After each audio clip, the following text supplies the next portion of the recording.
Olá, você que nos acompanha, seja bem-vindo, seja bem-vinda a mais uma edição do Espaço Trabalhista aqui pelo canal da Prática Política, nesta quarta-feira, dia 10 de setembro de 2025. Eu peço a quem acompanha ao vivo sempre que participe pelo chat, pelo bate-papo, deixe a sua mensagem, a sua opinião.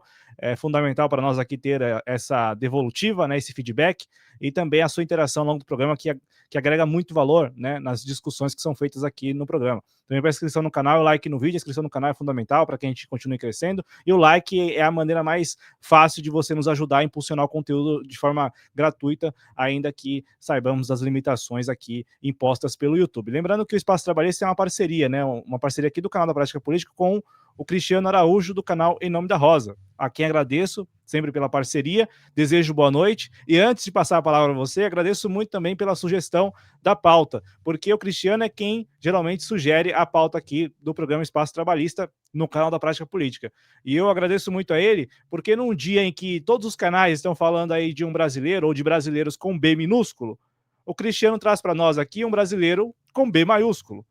E eu acho isso muito oportuno, além de simbólico. Como vai, Cristiano? Tudo bem? Tudo bem, Cláudio? Boa noite aos nossos espectadores, aqueles que já estão com a gente e aqueles que vão chegar depois ou que vão assistir depois. Antes de qualquer coisa, eu queria fazer, um agradecimento ao Cláudio pela parceria e também, parabenizar esse trabalho da prática política, que chegou aos 10 mil inscritos, que só foi possível, graças ao engajamento do pessoal que acreditou nesse trabalho. O Cláudio começou há pouco tempo e que vem rendendo seus frutos. E parabéns ao Cláudio, parabéns à comunidade pelos 10 mil inscritos e espero que possa chegar a outras marcas muito interessantes aqui na plataforma no YouTube. Bom, como tu disse, Cláudio, hoje vamos falar de um brasileiro com B maiúsculo. O Cláudio colocou, o cineasta dos vencidos, Mas ele preferia se chamar de, como é que era? O cineasta dos sonhos interrompidos. Inclusive, ele revelou em uma entrevista que é que deu essa alcunha para ele, Porque ele pegou essa alcunha de um diplomata, que era um amigo dele, que era o Arnaldo Carilho, Foi esse que era um amigo do Silvio Tendler, que deu esse nome. E ele justificou, inclusive, o porquê que ele era conhecido por esta alcunha, depois a gente conversa um pouco mais sobre isso, mas o Silvio Tendler, ele é um cara que ele faz parte da minha formação. Eu lembro que o primeiro filme que eu assisti dele foi sobre a distopia do Capital, que era sobre as privatizações, e depois assisti, claro, o Django e tantos outros. E ele é uma figura sensacional. Com certeza, o Brasil perdeu um dos maiores cineastas, documentaristas que o Brasil já teve, porque era um cara absolutamente genial. Ele mexeu com figuras seminais da história da política brasileira, não só da política, mas artistas, intelectuais, ele trouxe verdadeiras personalidades, não só brasileiras, mas latino-americanas, como o Allende, que ele tentou produzir, também esteve no Vietnã, nas suas viagens itinerantes, enquanto estava no exílio, e é um cara que ele tem uma vasta história, uma grande contribuição para o cinema brasileiro, mas que infelizmente nem todo mundo lembra, porque não está aí nos grandes circuitos do cinema brasileiro, ou então, a gente está aqui para lembrar de Silvio Tendler, que para mim uma das grandes figuras, e que talvez, Cláudio, podemos ter aí 50, 70, 80 anos e dificilmente nascerá alguém que foi tão corajoso e tão ousado quanto o Silvio Tendler, que teve mais de 70 filmes, além dos documentários que ele produziu e os prêmios, claro, que ele conquistou durante a sua trajetória como cineasta e também como ativista político, porque mais do que isso, ele também fazia do cinema o seu ativismo político. Ou também é por sua conta, né? Porque ele se apropriou do trabalho enquanto cineasta ou do meio cinema para poder fazer a sua vida política, né? A sua trajetória política, e não é a trajetória política que muitas pessoas sempre associam, que é a trajetória política de alguém que se elege, não. É de alguém que se propõe a algo muito maior, né? Que é a consciência, né? Ou conquistar a consciência, formar a consciência política das pessoas e com isso conquistá-las também. Eu quero reproduzir aqui na sequência uma tela só para a gente ter uma ideia também, um pouco desse legado, né, do Silvio Tendler, e também trazer a informação da morte dele, né, a morte que ocorreu no último dia 5 de setembro, vítima aí de uma infecção generalizada. Ele estava internado lá no Hospital Copa Star, em Copacabana, na zona sul do Rio de Janeiro. Ele já enfrentava há 10 anos uma neuropatia diabética, uma doença que prejudica o sistema nervoso, e aí veio a falecer no dia 5 de setembro, né, portanto, na semana passada. A gente está falando de uma pessoa com 75 anos de vida, sendo que desses 75, 50 dedicados ao cinema, e aí a gente pode colocar ao cinema nacional, ao cinema brasileiro, sobretudo. São 80 obras, né, que ele dirigiu, produziu. Vocês estão vendo na tela aí um dos feitos do Silvio Tendler, né, o feito de que ele foi diretor dos três, né, maiores, as três maiores bilheterias do segmento de documentários. Ali está diretor de 3 das maiores bilheterias, mas ele é diretor das 3 maiores bilheterias na sequência aí. A gente teve em 1981 o lançamento do documentário O Mundo Mágico dos Trapalhões, lá do Didi, né, do Dedé, enfim. Eu tenho que explicar isso porque eu não sei, a gente às vezes se comunica com uma galera mais jovem que não necessariamente tem essas referências, né? Até um assunto que eu quero abordar com o Cristiano, o quanto das nossas referências estão indo embora também, né? Mas em 1981 o Silvio Tendler lança O Mundo Mágico dos Trapalhões, recorde absoluto na história das maiores bilheterias do segmento de documentários, com quase 2 milhões de espectadores. Jango, como, quando e por que se depõe um presidente da República, de 1984, meio na sequência, com 1 milhão de espectadores assistindo isso nos cinemas, tá? Assistindo esse conteúdo nos cinemas. E na sequência, em terceiro lugar, Os Anos JK, uma trajetória política, lançado aí em 1980, com 800 mil espectadores. Eu também separei aqui outros, né, outros títulos, enfim, outras obras do Silvio Tendler que chamam a atenção por esse caráter nacional, né? Ele lançou em 2003 o documentário Oswaldo Cruz, o médico do Brasil. Aí também em 2001 Marighella, retrato falado do guerrilheiro. Glauber, o filme Labirinto do Brasil. Isso aqui é um absurdo, né? Tem até, eu acho que eu separei aqui o discurso do Darcy Ribeiro, daquele momento, um trecho desse filme. O Veneno Está na Mesa, que eu acho que é um dos mais conhecidos, assim, pelo menos na internet, né? O Cristiano pode confirmar, mas eu já vi uma galera mais jovem tendo contato com esse documentário aqui no YouTube mesmo, né? O Veneno Está na Mesa.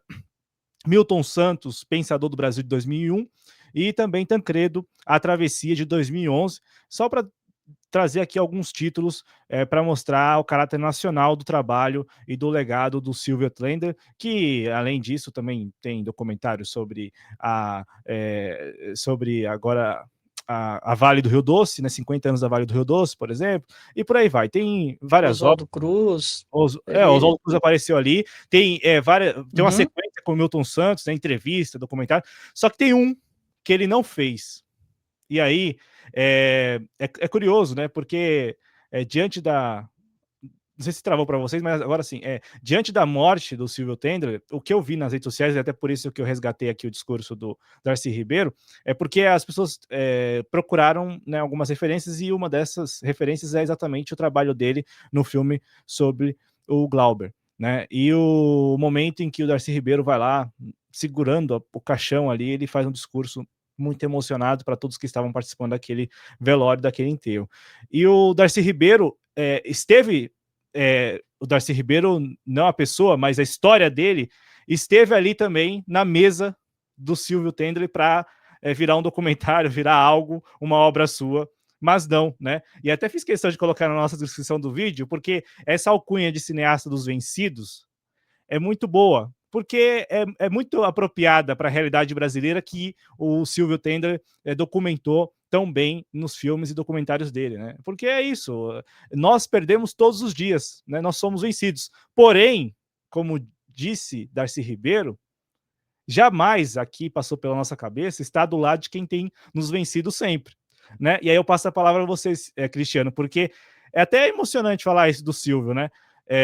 Tem essa alcunha, uma alcunha muito apropriada, né, em relação às causas populares, aquilo que é o Brasil real, mas eu tenho certeza que ele jamais, jamais gostaria de estar ao lado de quem vence ou nos vence todos os dias, né? Nos vence, nos colocando aí também como parte dessa sociedade que com causas que sempre são derrotadas por aqueles que têm compromissos com as nossas elites. Te passo a palavra, Cristiano, para falar agora sim, à vontade, sobre a trajetória dele, a vida dele e a relevância dele para a nossa nacionalidade, para a ideia de ser brasileiro, como todos nós aqui alimentamos, nutrimos e temos desejo de que cada vez mais pessoas possam se somar também. Bom, Cláudio, cara, é inacreditável o quanto que às vezes a gente não combina as coisas, mas parece que a gente tem umas sinapses que elas vão se ligando.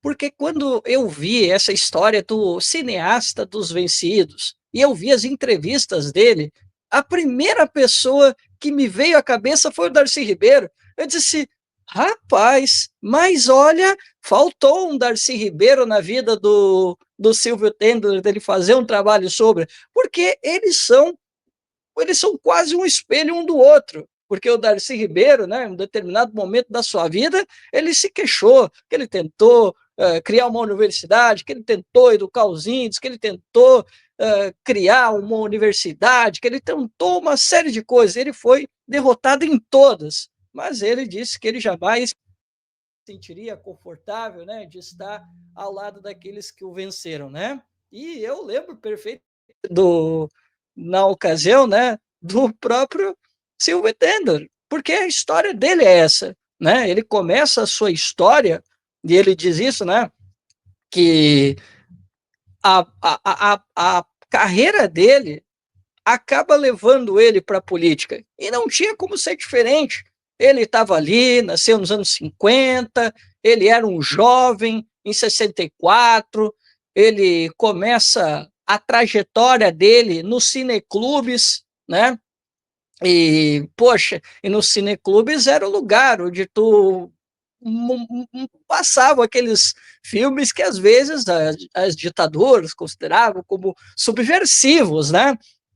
Então ele reunia intelectualidade para ficar assistindo aqueles filmes, né? E ele próprio, né? Começou depois de um tempo, além dele querer se levar à politização, ele não queria só apenas ficar ali no cineclube dele, consumindo os filmes, reunindo a intelectualidade. Não, ele começou a viajar para outros lugares do Brasil, até que a ditadura pudesse o parar, né? Ele tentou construir cineclubes em outras regiões do país para fazer essa militância, né? Porque os artistas ainda não estavam totalmente calados. O cala-boca para os artistas mesmo veio com 68, né? Que aí foi ali um divisor de águas que realmente aí a repressão pegou muito forte. E o Tendler, ele fala, né, que ele teve muita inspiração. Olha só como são as coisas, hein, Cláudio? Tu estava falando do Glauber Rocha, né?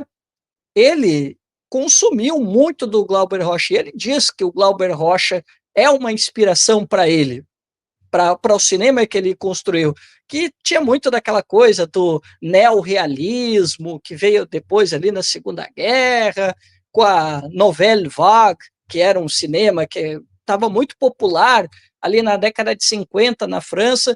Então, tudo isso veio de inspiração para o Sylvie Tendler para ele construir essa ideia de cinema. O cinema novo já existia, e ele bebeu muito do cinema novo para fazer essa politização. Então, assim, até onde foi possível, né, ele continuou aqui consumindo, fazendo a arte, tentando politizar, buscando apoio político em outras regiões do país, tentando construir os cineclubes, que, como eu disse, foi onde ele construiu um pouco da trajetória política dele. Ele resolveu fazer do cinema o seu fazer político. Essa foi a decisão do Silvio Tender. Inclusive, mais velhinho, né, ele disse que foi a forma mais competente que ele achou de fazer política foi pelo cinema. Né? Palavras do próprio Silvio Tender, né, mais recentemente. Então, assim, quando foi possível, ok, ele fez. Só que chegou um momento, que é o derradeiro, o AI-5, o deputado foi lá e se cedeu e disse umas poucas e boas para os militares. Aí, cara, o que aconteceu? O Silvio conta até em detalhes o que aconteceu. Eu não conhecia, por isso que é tão bom a gente revisitar o Silvio, porque ele conta muita coisa que a gente não sabe. Lembra do deputado que ele foi lá e tocou mesmo para os militares, tocou a real para os militares? Cara, o negócio é o seguinte, o Silvio conta essa história direitinho. Ele foi lá e ele disse, ó, o negócio é o seguinte, ó, não dancem mais com os militares, deixa os militares a ver navio aí nos bailes, e é isso aí, deixa esses caras aí. Beleza.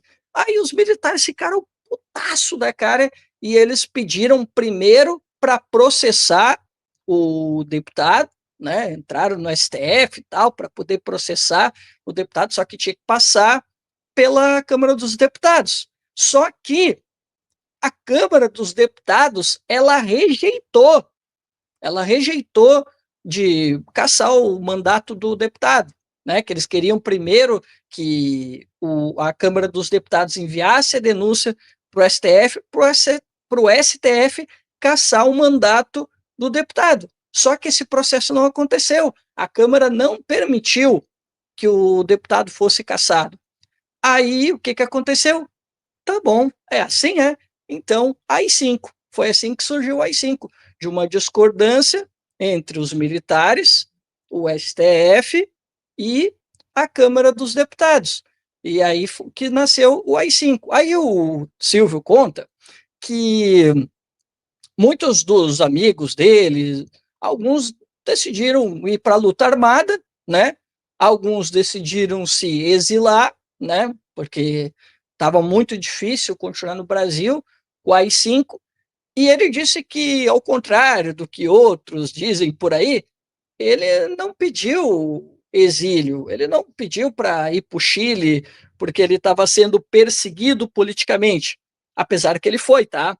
Quando ele tentou fazer o filme sobre o, o João Cândido, que foi um marinheiro, né, que participou lá da revolta da Chibata em 1910, rapaz, os militares ficaram sabendo, ficaram indignados, e alguém que trabalhava junto com ele, né, conhecido dele, para não dar ruim, ele foi lá e queimou as negativas, e aí o Silvio nunca conseguiu produzir esse filme. Ele conseguiu fazer entrevista com o João Cândido, né, antes do João Cândido morrer. O João Cândido morreu em 69, né, mas ele não conseguiu lançar esse filme, ele só conseguiu fazer entrevista.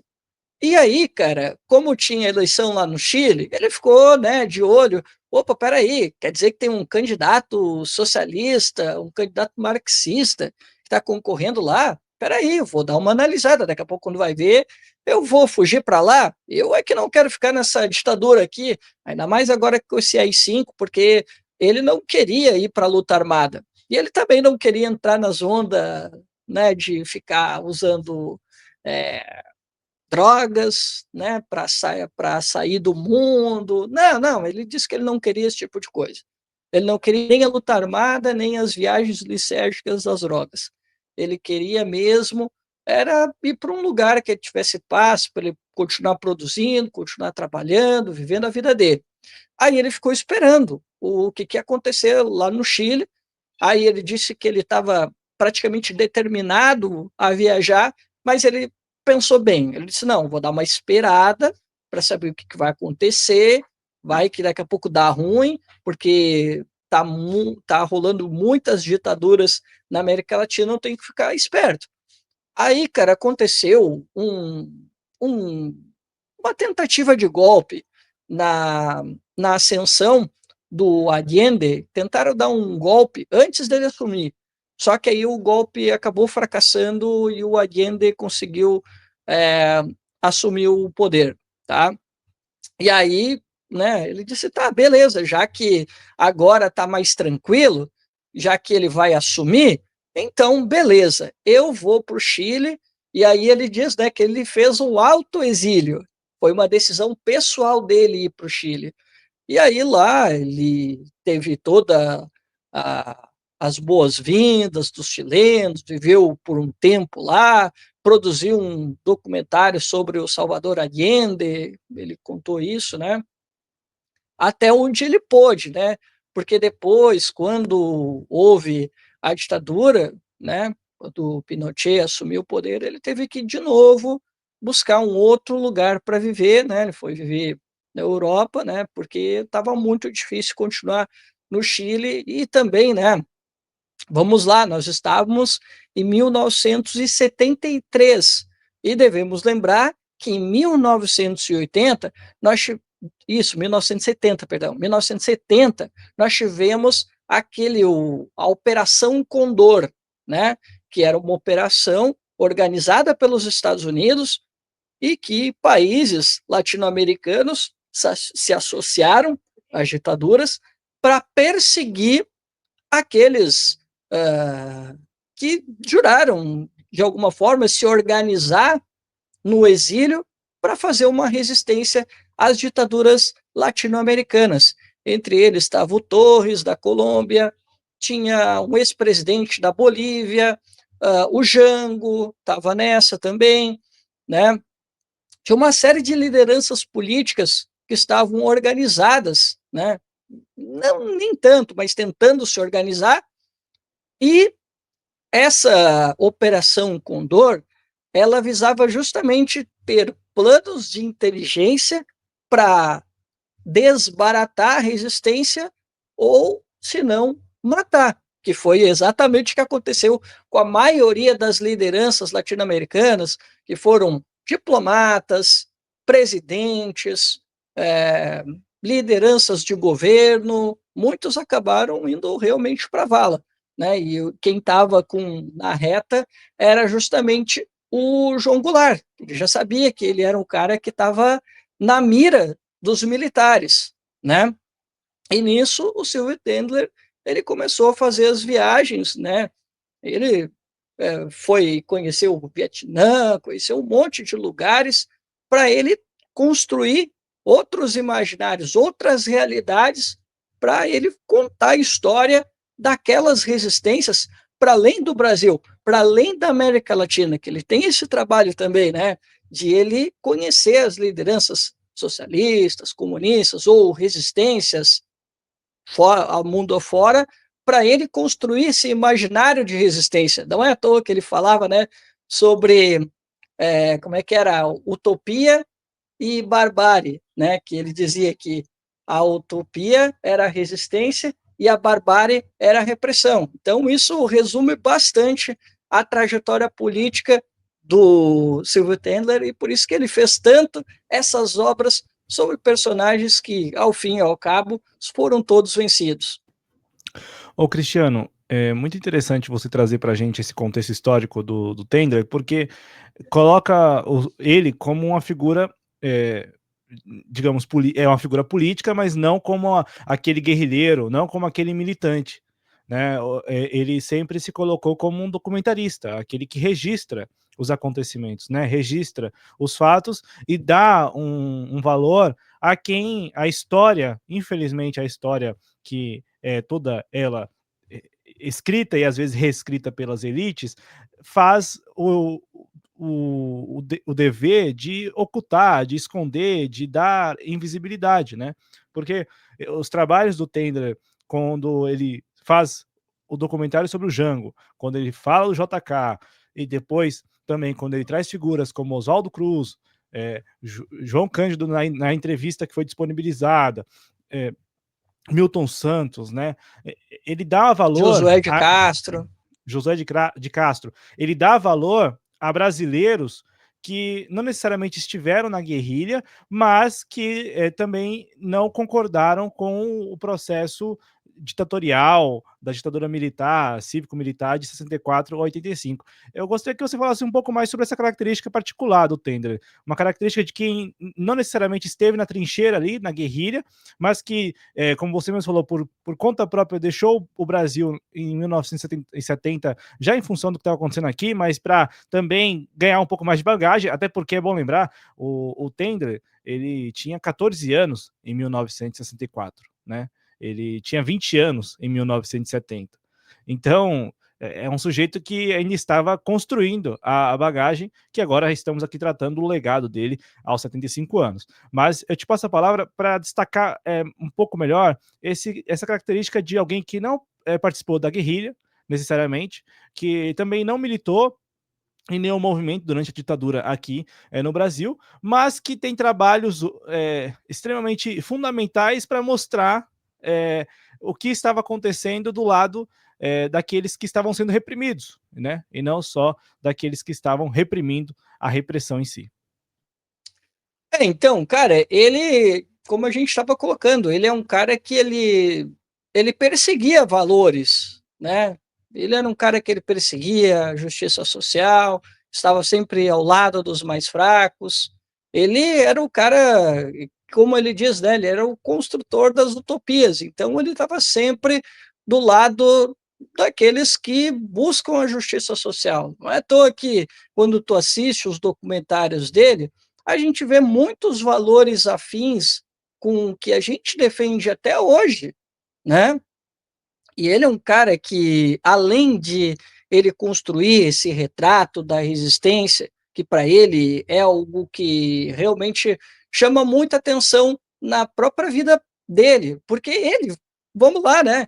Ele, enquanto sujeito, né? Ele foi isso, né? Ele é um cara que ele se constituiu, como tu disse, né? Muito jovem ainda, não tinha ainda 20 anos, cara. E ele nasceu nesse contexto, a ferro e fogo, né? E ele teve que buscar uma maneira de resistir àquele contexto.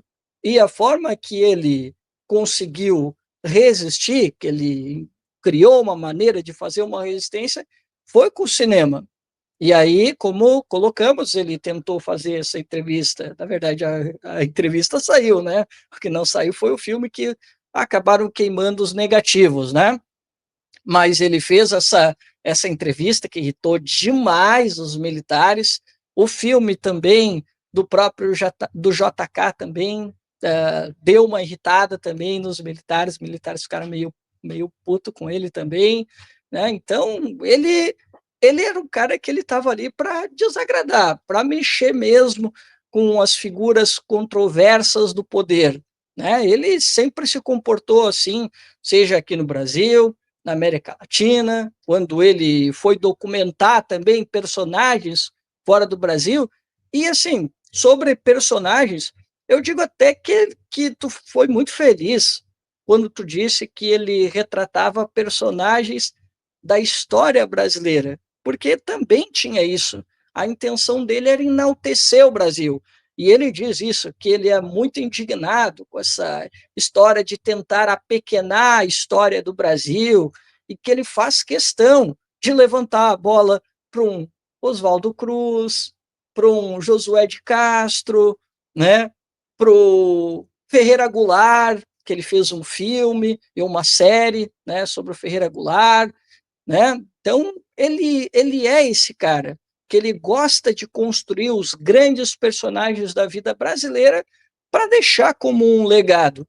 E por isso que eu digo, né, que, cara, pode passar décadas, séculos, que dificilmente a gente vai ter um cara que vai ter a ousadia que o Tendler teve. Até vou te dar um relato pessoal, Cláudio.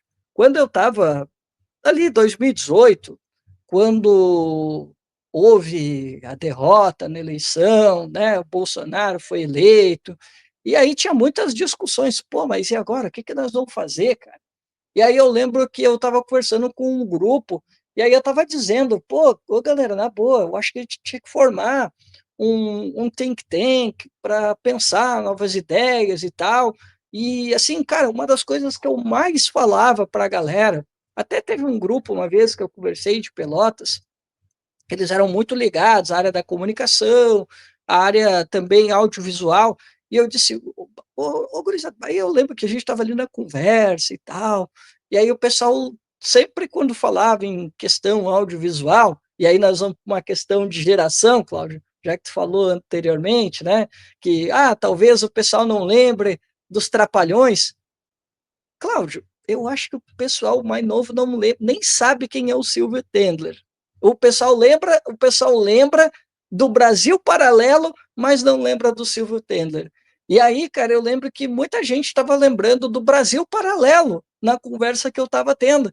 E aí, cara, eu estava inspirado no Silvio Tendler. A minha referência era o Silvio. Quando eu estava falando com a galera, eu estava dizendo, não, ô pessoal, pô, tem aqui, ó, Silvio Tender, pô, o cara é dos nossos aqui, ele está falando sobre uma série de temas que são muito afins ao nosso, tudo bem, pode adaptar a questão de estética e tal, mas, pô, o Silvio é um cara que é uma referência aqui no nosso campo.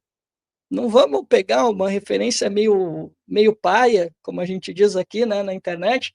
Vamos pegar um cara que realmente tem uma bagagem, um cara que quis construir um legado dos grandes quadros, não só da política, mas, como a gente disse, da vida nacional, que foi isso que ele se dedicou a vida toda, né, de recontar a história do Brasil. Isso que eu acho que é o mais legal dele, que eu dizia para a gurizada, assim, a gente não pode ir, sei lá, se vocês vão fazer alguma coisa audiovisual, pelo amor de Deus, não peguem só. A gente vai ter que fazer um revisionismo da história do Brasil. Porque eu disse assim, ó, se a gente contar a história oficial, não vai chamar atenção. A gente vai ter que contar, a gente vai ter que recontar a história do Brasil de uma forma diferente, que é o que o Brasil Paralelo faz. Só que, né, com umas mentirinhas ali no meio, né? E o Silvio não. O Silvio, ele também é esse cara de recontar a história do Brasil, de contar detalhes que documentou, que foi atrás, né? Ele até conta um pouco de como as coisas mudaram da década de 70 para depois, né? Quando veio a era dos direitos autorais, ele disse que ele pegou meio um porre, né, para construir documentários. Depois eu conto um pouquinho melhor essa história. Mas, enfim, ele é um cara que ele queria reconstruir a história do Brasil. O objetivo dele era recontar, não deixar que a versão, por exemplo, das privatizações, como na Distopia do Capital, que eu acho fundamental esse documentário, era não deixar que essa história de que privatização foi boa. Não, não, vamos tocar em outras, vamos tocar na ferida, vamos mostrar que não, a privatização não foi boa, não. Tem gente que fala por aí que a ditadura foi boa. Não, não, não, não. Vamos contar outra história. Vamos mostrar o porquê que a ditadura não foi boa e vamos mostrar o que ela fez antes dela acabar sendo instalada no Brasil. E, inclusive, Cláudio, eu vendo o filme do Django, eu assisti o filme do Django essa semana, eu nem lembrava mais. Tinha muita coisa que eu não lembrava. Mas, cara, aquele filme ali é um tapa na cara, porque assim, eu vou dizer que uma coisa que é meio incômoda para algumas pessoas. Tem umas pessoas, trabalhistas também, tá? Que são, assim, as pessoas que parece que esquecem da história do Brasil e que ficam avacalhando o Jango. Ai, porque o Jango é uma figura menor porque ele não resistiu. Aí eu fico pensando, cara, se esse pessoal tivesse assistido ao filme do Tendler, eles não diriam isso aí. Eles teriam uma outra opinião sobre quem foi o Jango. Cara, ele foi muito corajoso nas ações. Teve momentos de vacilação? Com certeza teve. Mas, cara, esse cara teve, olha, muita coragem e muito dos atos dele. E, cara, pior é que não é só nos trabalhistas, de uma maneira geral, o Jango, até mesmo naquela sériezinha que passou da Globo, o Jango ele era visto como uma figura menor, uma figura coadjuvante. Cara, mas não é essa a verdade. Cara, o Jango foi muito corajoso, muito corajoso. Ele teve, assim, atitudes que nem eu lembrava e que eu achei assim, caramba, cara, mas ele foi corajoso demais para um momento tão decisivo como era esse que o Brasil está vivendo. Por isso eu digo, cara, que ele é tão sedutor, o, o Silvio, porque ele não quer te contar a história oficial, aquela história que está nos livros de história. Não! Ele quer bagunçar a história oficial e recontar. Só que ele consultou as fontes, ele foi atrás de fontes oficiais, ele foi atrás de arquivos, ele foi atrás da família. Ele foi atrás da família do Jango. A Denise Goulart, ela participa, ela é historiadora, né? Ela participa do filme, né? Inclusive ela está viva. Se de repente, quem sabe um dia a gente conversa aí com ela. E inclusive eu vi fotos dela com o Silvio Tendler e tal, né? Até o momento que ele estava vivo, né? Mas enfim, Cláudio, o mais sensacional dele era isso, que ele era um apaixonado por aquilo que ele fazia questão de, com as suas fontes, criar uma linha narrativa que desafiava uma certa história oficial. E é isso que realmente acaba conquistando o público. Sem sombra de dúvida, né? São a riqueza de detalhes de alguém que investiga, de alguém que apura, de alguém que vai atrás da informação, exatamente para que é a mágica do cinema quando ele é bem feito, né? A mágica do cinema também, quando é bem feito, é de surpreender, né? Não contar aquilo que a gente já pressupõe, que também é muito dos nossos dias, né? A ideia de que a gente não é mais pego de surpresa no bom sentido, né? A gente não se surpreende positivamente com quase nada que a gente vai assistir, é tudo muito telegrafado. Vai assistir uma série ou um filme, você já imagina qual é o roteiro, porque, bom, muitos roteiros hoje eles são copia e cola, né? Tem só a mudança dos personagens. E no caso do trabalho do Tendler, não. Cada produção é única, né? Ímpar.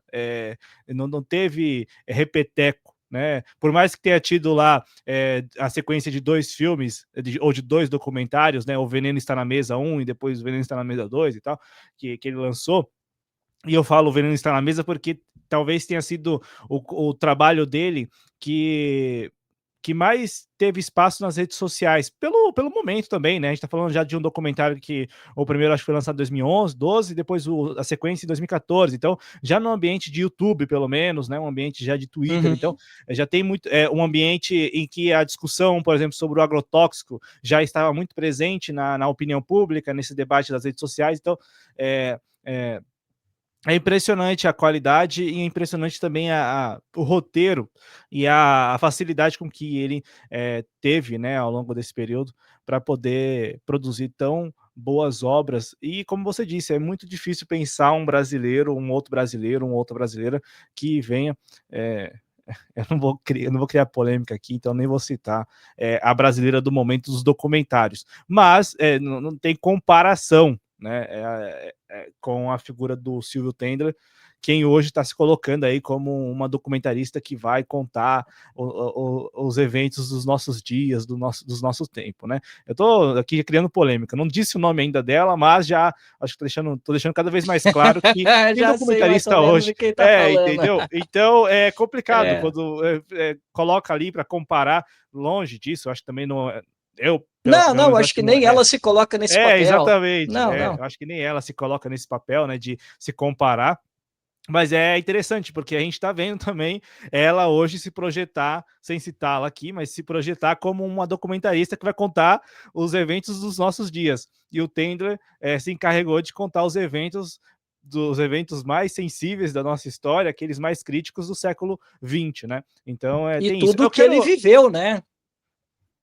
não, e tudo, exatamente, tudo que ele viveu, tudo isso com 14, 20 anos. É um negócio assustador você pensar a bandeira precoce com que ele se inseriu nesse universo político, né? Mais do que o universo cinematográfico, até porque é depois desses eventos do início da ditadura, do AI-5, é que ele vai se formar mesmo em cinema, né? Sim, ele vai se formar em cinema lá fora, lá na Europa, exato, cara. Olha que na loucura. França. Porque, assim, ele foi bom tu ter dito Mas isso. só para uma passagem, antes disso, ele tentou fazer direito, né? E não conseguiu. Isso, Não, e não ele conseguiu, não, desistiu. desistiu, né? Desistiu. Isso, ele conta essa história. Ele tentou fazer direito, e aí ele disse que quando viu a perseguição da ditadura, aquela coisa toda, né? E ele viu, ele chegou a ver, né? Um pessoal tentando ensaiar uma resistência, advogados tentando ensaiar uma resistência. Quando ele viu aquilo, ele disse: "Pô, mas isso aqui não faz sentido nenhum mais, se não tem mais o que proteger. Nós estamos vivendo à margem da democracia, não faz sentido mais eu estar cursando esse curso aqui". Ele foi para o cinema. Exatamente, e ele faz essa formação depois de tomar nota. Para você ter uma ideia, ele já tinha feito trabalhos no Chile, aí sim ele vai para a França e aí de Isso, fato se exatamente. forma, né? Ele fez o cinema empírico, né? Ele fez de uma forma empírica, Exato. praticamente, né? E aí depois é que ele vai estudar. Eu não lembro se é na França, não lembro onde é que É ele na vai França. estudar, mas se eu não me engano é na França que ele realmente vai se formar em cinema, né? Que daí ele se torna um técnico, né? Com diplominha, bonitinho e tal, né? E aí depois ele volta o Brasil, né, formado já e tal, e aí é uma outra história, né? Mas Eu ele quero. construiu, pode falar. Não, não, não, pode falar. Aí eu vou exibir um vídeo na sequência. Claro, claro. Não, eu acho que de tudo que ele fez, essa relação com o Darcy Ribeiro é impressionante, porque de todos os grandes brasileiros, né, dos maiores brasileiros, um dos únicos que ele não conseguiu retratar, e tinha projeto para isso. Eu li uma matéria dele com o Marcos Palmeira, era isso, Marcos Palmeira.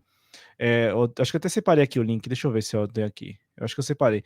Uma notícia, deixa eu pegar aqui para vocês, que a notícia era essa, né? A trajetória de Darcy Ribeiro vai virar filme. E aí, infelizmente, não virou. Deixa eu pegar aqui para vocês. Aqui, ó. Deixa eu abrir para vocês a tela aqui, para deixar a. O filme do Brizola também atrasou. O filme do Brizola era para ter saído antes. Acho que era 2019, 2021, não recordo bem qual era a ideia dele, só que aí com a pandemia acabou atrasando, né? E olha só, Cristiano, a trajetória de Darcy Ribeiro, né? Trajetória de Darcy Ribeiro vai virar filme, projeto do diretor Silvio Tendler e do ator Marcos Palmeira, que acabam de lançar o documentário Oswaldo Cruz, o médico do Brasil. Aí tá aqui a notícia de 2003, né? A gente está falando. A parceria entre o cineasta Silvio Tendler e o ator Marcos Palmeira, no documentário Oswaldo Cruz, do Médico do Brasil, que acabam de lançar, isso lá em 2003, pela Fundação Banco do Brasil, deve render novos frutos. Os dois têm agenda lotada nos próximos meses, mas planejam juntos uma biografia de Darcy Ribeiro. E aí, aqui a matéria está só para registrar, para consignar, porque um dos trabalhos assim que o próprio Silvio Tendler deixou claro que foi muito difícil para ele foi recuperar o discurso proferido pelo Darcy Ribeiro no momento, né, no leito da morte ali do Glauber Rocha, exatamente no enterro. E é uma cena do filme do Glauber, né, dirigido pelo Silvio Tendler, que eu recuperei, não é que eu recuperei, eu encontrei nas redes sociais até em homenagem a ele. Alguns usuários nas redes sociais fizeram questão de externar essa homenagem com esse trecho do Darcy Ribeiro, e eu fiz questão de trazer aqui para o nosso programa para a gente escutar juntos, até para a gente ver um pouco da estética, ter contato com essa estética e também com esse momento único, né? Um momento em que ali não tem nada ensaiado, não tem nada de script, é o momento mais sincero de uma pessoa muito amiga, né? O Darcy Ribeiro, do Glauber Rocha, muito amiga, proferindo um discurso para dezenas, centenas de pessoas que estavam ali acompanhando o rito fúnebre do cineasta brasileiro Glauber Rocha. Vamos assistir juntos aqui neste momento. Deus do Brasil, que o céu enche de sol, de estrelas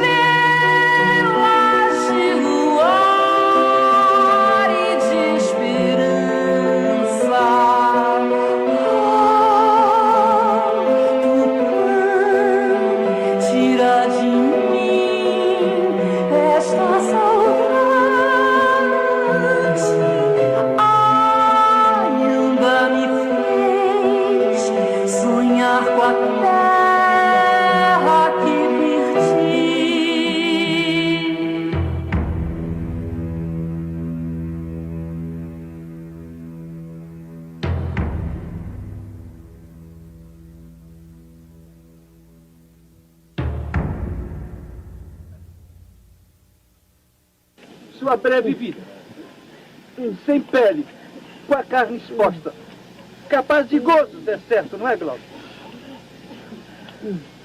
Mas mais capaz de dor, da nossa dor.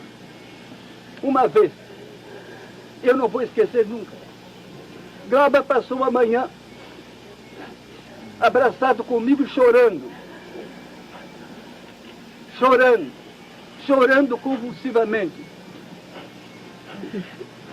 Eu custei a entender, ninguém entendia, que Glauber chorava a dor que nós devíamos chorar, a dor de todos os brasileiros. O Glauber chorava as crianças com fome. O Glauber chorava esse país que não deu certo. O Glauber chorava a brutalidade. O Glauber chorava a estupidez, a mediocridade, a tortura. Ele não suportava, chorava. Os filmes do Glauber são isso. É um lamento, é um grito, é um berro. Essa herança que fica de Glauber. Fica de Glauber para nós a herança de sua indignação. Ele foi o mais indignado de nós. Indignado com o mundo tal qual é, assim. Indignado, porque mais que nós também, Glauber podia dizer, o mundo que podia ser, que vai ser, Glauber, que há de ser.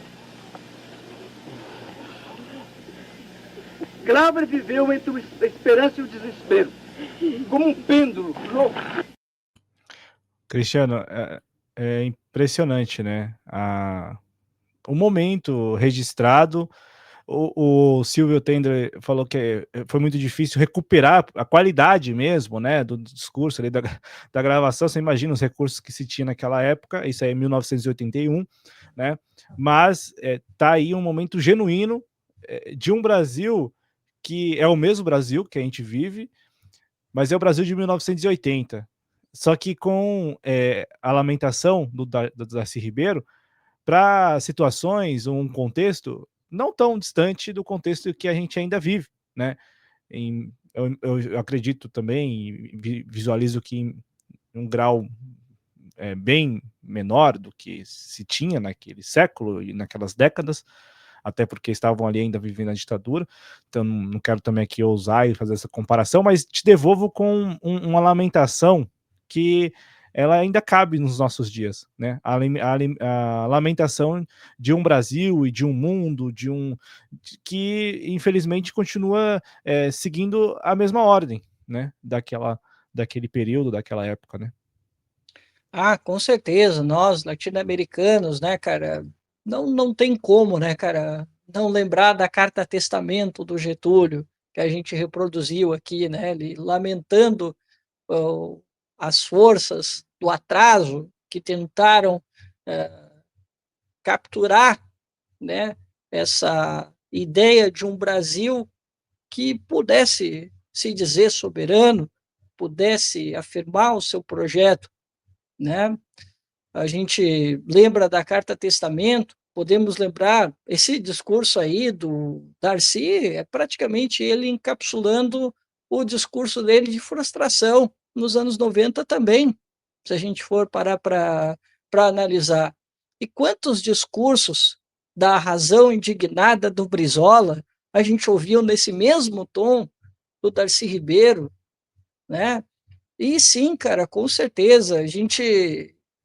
Cara, assim, tu olhar o documentário do Silvio Tendler, esse do Django, cara, assim, é inacreditável, cara.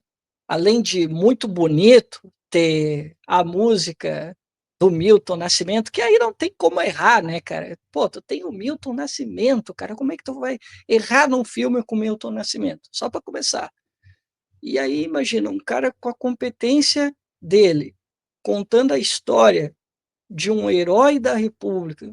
Para mim, o Jango é um herói da República. Cara, a luta, as reformas de base do Jango são reformas que o Brasil precisava em 2000, lá no século XIX. Lá no século XIX. Alguns países a fizeram. Aqui na América Latina, a gente já falou de contextos de países que conseguiram fazer um pouco daquilo que o nosso Jango queria fazer. Mas o Jango, na minha opinião, ele foi um pouquinho mais além do que outros. Ele não queria só a reforma agrária, ele queria a reforma bancária, ele queria a reforma tributária, ele queria a reforma urbana, reforma agrária. Era um conjunto de reformas que, cara, para o contexto, era bem radical, bem radical. E são reformas que estão vivas muitas vezes nos discursos dos políticos de hoje. Alguns, é claro, né? Nem todos, porque muitos Cada deles vez menos, já né? aderiram, Desculpa, né? cada vez Infelizmente. menos, cada vez menos. Hoje é 50 tons de liberalismo, seja pela esquerda, seja pela direita, infelizmente. Mas já tivemos o discurso na boca de muitos desses políticos na década de 90, nos anos 2000, repetindo muitas dessas coisas que o próprio Jango defendeu nas reformas de base. E, e é triste, né, cara, da gente ver o Brasil com essa construção interrompida de um Brasil que promete, mas sempre há as elites mesquinhas, como diria, né, o Darcy Ribeiro, que para adoçar a boca de europeu, de novo eu estou utilizando, né, dos recursos retóricos do Darcy, sempre atrasam esse país, sempre fazem o possível para destruir qualquer projeto que possa elevar a nação brasileira, né? A gente, infelizmente, vê o filme se repetindo. Esse discurso do Darcy, com certeza, ele acaba ecoando. E não é à toa que, muitas vezes, quando a gente vê hoje, Cláudio, por exemplo, um político defendendo, sei lá, reforma tributária, cara, no século XXI, o cara tá certo ainda, porque era para a gente ter feito a reforma tributária lá com o Jango, só que as forças do atraso, né, não queriam, eles não queriam a reforma de base. O que tinha de gente para atrapalhar as reformas de base era uma coisa inacreditável. Inclusive, não só eles, mas teve outras pessoas também que queriam as reformas de base na marra. Era o caso do próprio Brizola. Os comunistas, a Central dos Trabalhadores também queria, a Central Geral dos Trabalhadores. Tanto é que houve um momento em que houve uma desmobilização em torno do governo do Jango, porque a realidade econômica fez o Jango recuar. Porque, assim, estava um período de inflação gigante, o Brasil estava tendo problemas com a balança de pagamentos, inflação, uma série de problemas econômicos.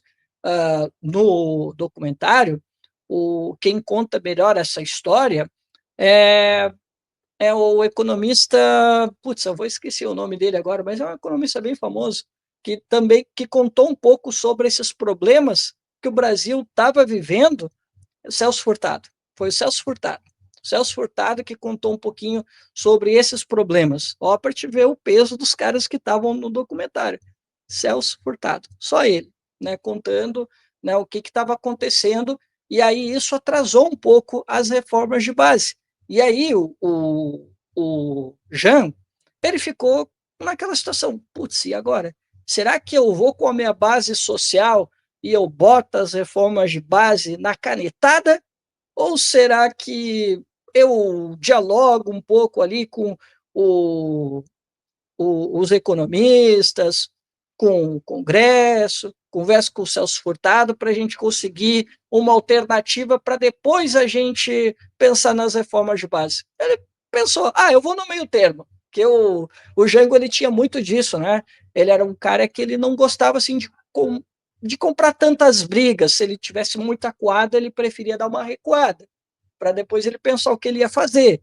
E ele decidiu fazer um meio termo. Ele disse, não, vamos fazer o seguinte, primeiro, então, a gente vai para as reformas Desculpa, reformas de base não. Primeiro a gente atende a demanda do Celso Furtado, que é o plano trienal, e aí depois a gente vai para as reformas. Esse era o plano.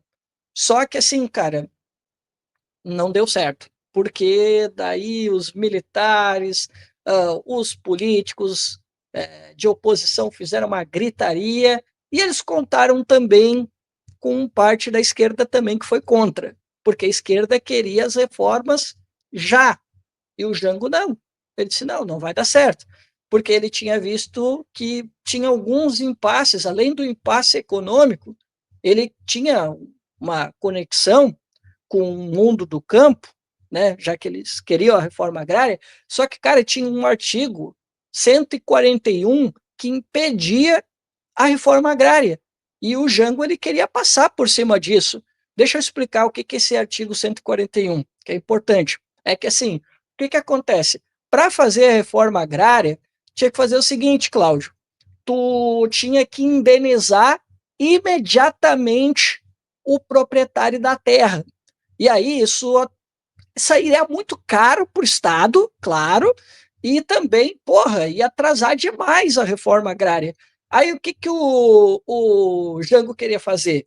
Ele queria fazer o seguinte, que tu não pagava prazo, tu prometia pagar por um juro baixo e no longo prazo, né? Era isso que ele queria fazer, ele queria mudar a relação, ele queria mandar um projeto para o Congresso para mudar essa relação, justamente para facilitar a reforma agrária, porque ele viu o seguinte, sem eu derrubar esse artigo 141, sem a modificação, eu não consigo fazer reforma agrária, porque se eu partir para a reforma agrária, como querem os movimentos camponeses, eu vou ter que indenizar os donos das terras, os latifundiários, aquela terra improdutiva, e aí vai dar ruim, porque eu vou ter que indenizar eles imediatamente.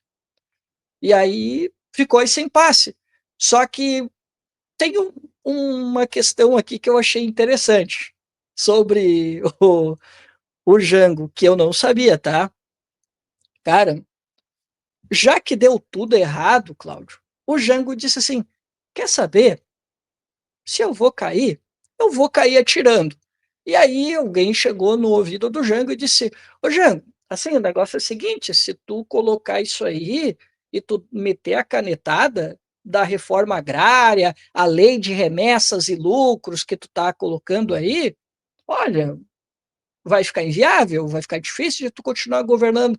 E ele disse assim, eu não tô nem aí, depois chega a 65 aí, eu não volto pro governo e é isso aí. Eu vou cair atirando. Praticamente ele disse isso, eu vou cair atirando. E aí foi essa decisão dele, ele foi lá e assinou as reformas de base, né? A reforma agrária e a da remessa de lucros, e depois ele fez o comício, aquele da Central do Brasil, para ele realmente, né, partir para cima. E assim, Cláudio, tem uma história desse comício que eu não sabia, tá? Duas, aliás, dois fatos bem interessantes sobre esse comício, por isso que é interessante a gente ver, né, os filmes do Silvio para a gente entender algumas coisas da história brasileira que só o Silvio pode nos contar. O Jango, ele queria fazer esse comício para anunciar as reformas de base, ele preparou tudo num palquinho de madeira, igualzinho ao Getúlio Vargas, ele emulou um pouco disso, né? E o Jango, ele corria um risco naquela noite, porque assim, os militares, a linha dura, eles não queriam fazer nada, eles queriam deixar rolar o comício para não dar problema, porque senão ia ficar ruim para os militares se acontecesse alguma coisa. Só que, o que acontece? Os militares, um grupo pequeno, não queria deixar acontecer o comício. Eles iam ir para cima do João Goulart, iam reprimir. E aí, um militar da grande cúpula, ele foi lá e ele saiu atrás. Eu não lembro o nome dele agora, eu sei que era, acho que era General Muricy, eu acho que é o nome dele. E ele foi atrás de militares para saber o que estava acontecendo, se era verdade que tinha militar que estava querendo sabotar e reprimir os comícios no qual ia participar o João Goulart e os populares. E aí ele acabou descobrindo que era verdade. Aí os militares, os linhas duras, foram lá e desbarataram o próprio movimento que tentava sabotar o comício.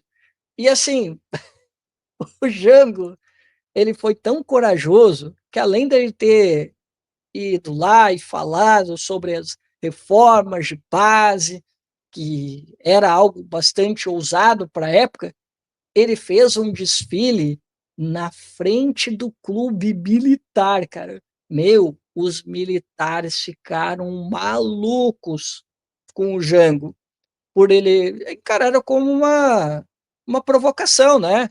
Porque era bem perto de um clube militar da época, assim, sabe? Que era um clube bastante forte, né?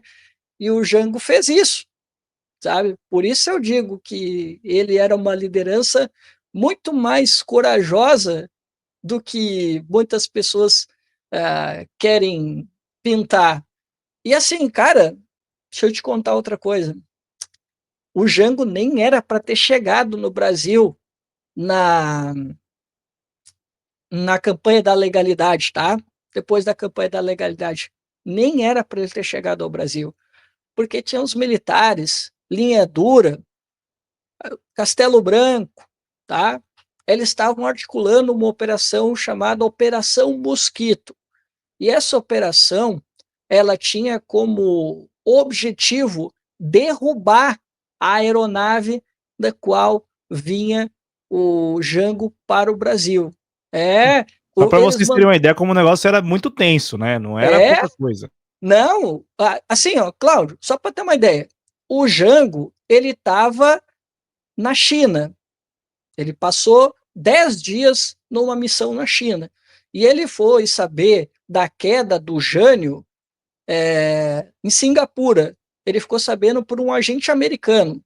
E aí tinha um senador junto com ele do PTB e disse, pô, e aí, Jango, vamos comemorar aí com uma champanhe aí, pô, tu vai ser o novo presidente. Ele disse, olha, como é que era? Acho que era Barroso o sobrenome. Ele disse, pô, Barroso, se tu quiser comemorar, não, é Salgado, perdão, é Salgado. Se tu quiser comemorar aí com uma champanhe, tá tudo certo, mas eu não vou comemorar esse tipo de coisa aí que me caiu no acaso. E ele tentava voltar para o Brasil, só que ele precisava ter um ambiente favorável para ele retornar ao Brasil. E aí, cara, o Silvio conta essa história, meu amigo, ele teve que desligar as luzes do avião para ele poder sobrevoar quando ele estava. Porque ele meteu um despiste e tal. Ele meteu um despiste que ele disse que ia pousar em Recife e de Recife ele iria para Brasília, ou Rio de Janeiro, não recordo exatamente. Não, Rio de Janeiro, Rio de Janeiro. E ele ia para o Rio de Janeiro depois. Só que, assim, na verdade, era um despiste, porque ele já estava desconfiado que ele não iria chegar no Brasil tranquilo. Aí ele pensou, não, olha, eu vou ter que fazer de uma outra maneira, eu vou me mandar uma mensagem falsa, e aí o piloto dele era um piloto experiente, né? Ele, ele pilotou o avião em uma velocidade bem baixa para não ser detectado pelos aviões da FAB, de luz totalmente desligada para ele não ser detectado. Aí ele teve que pousar primeiro no Uruguai e aí depois ele desceu em Porto Alegre quando o clima estava um pouquinho melhor, né?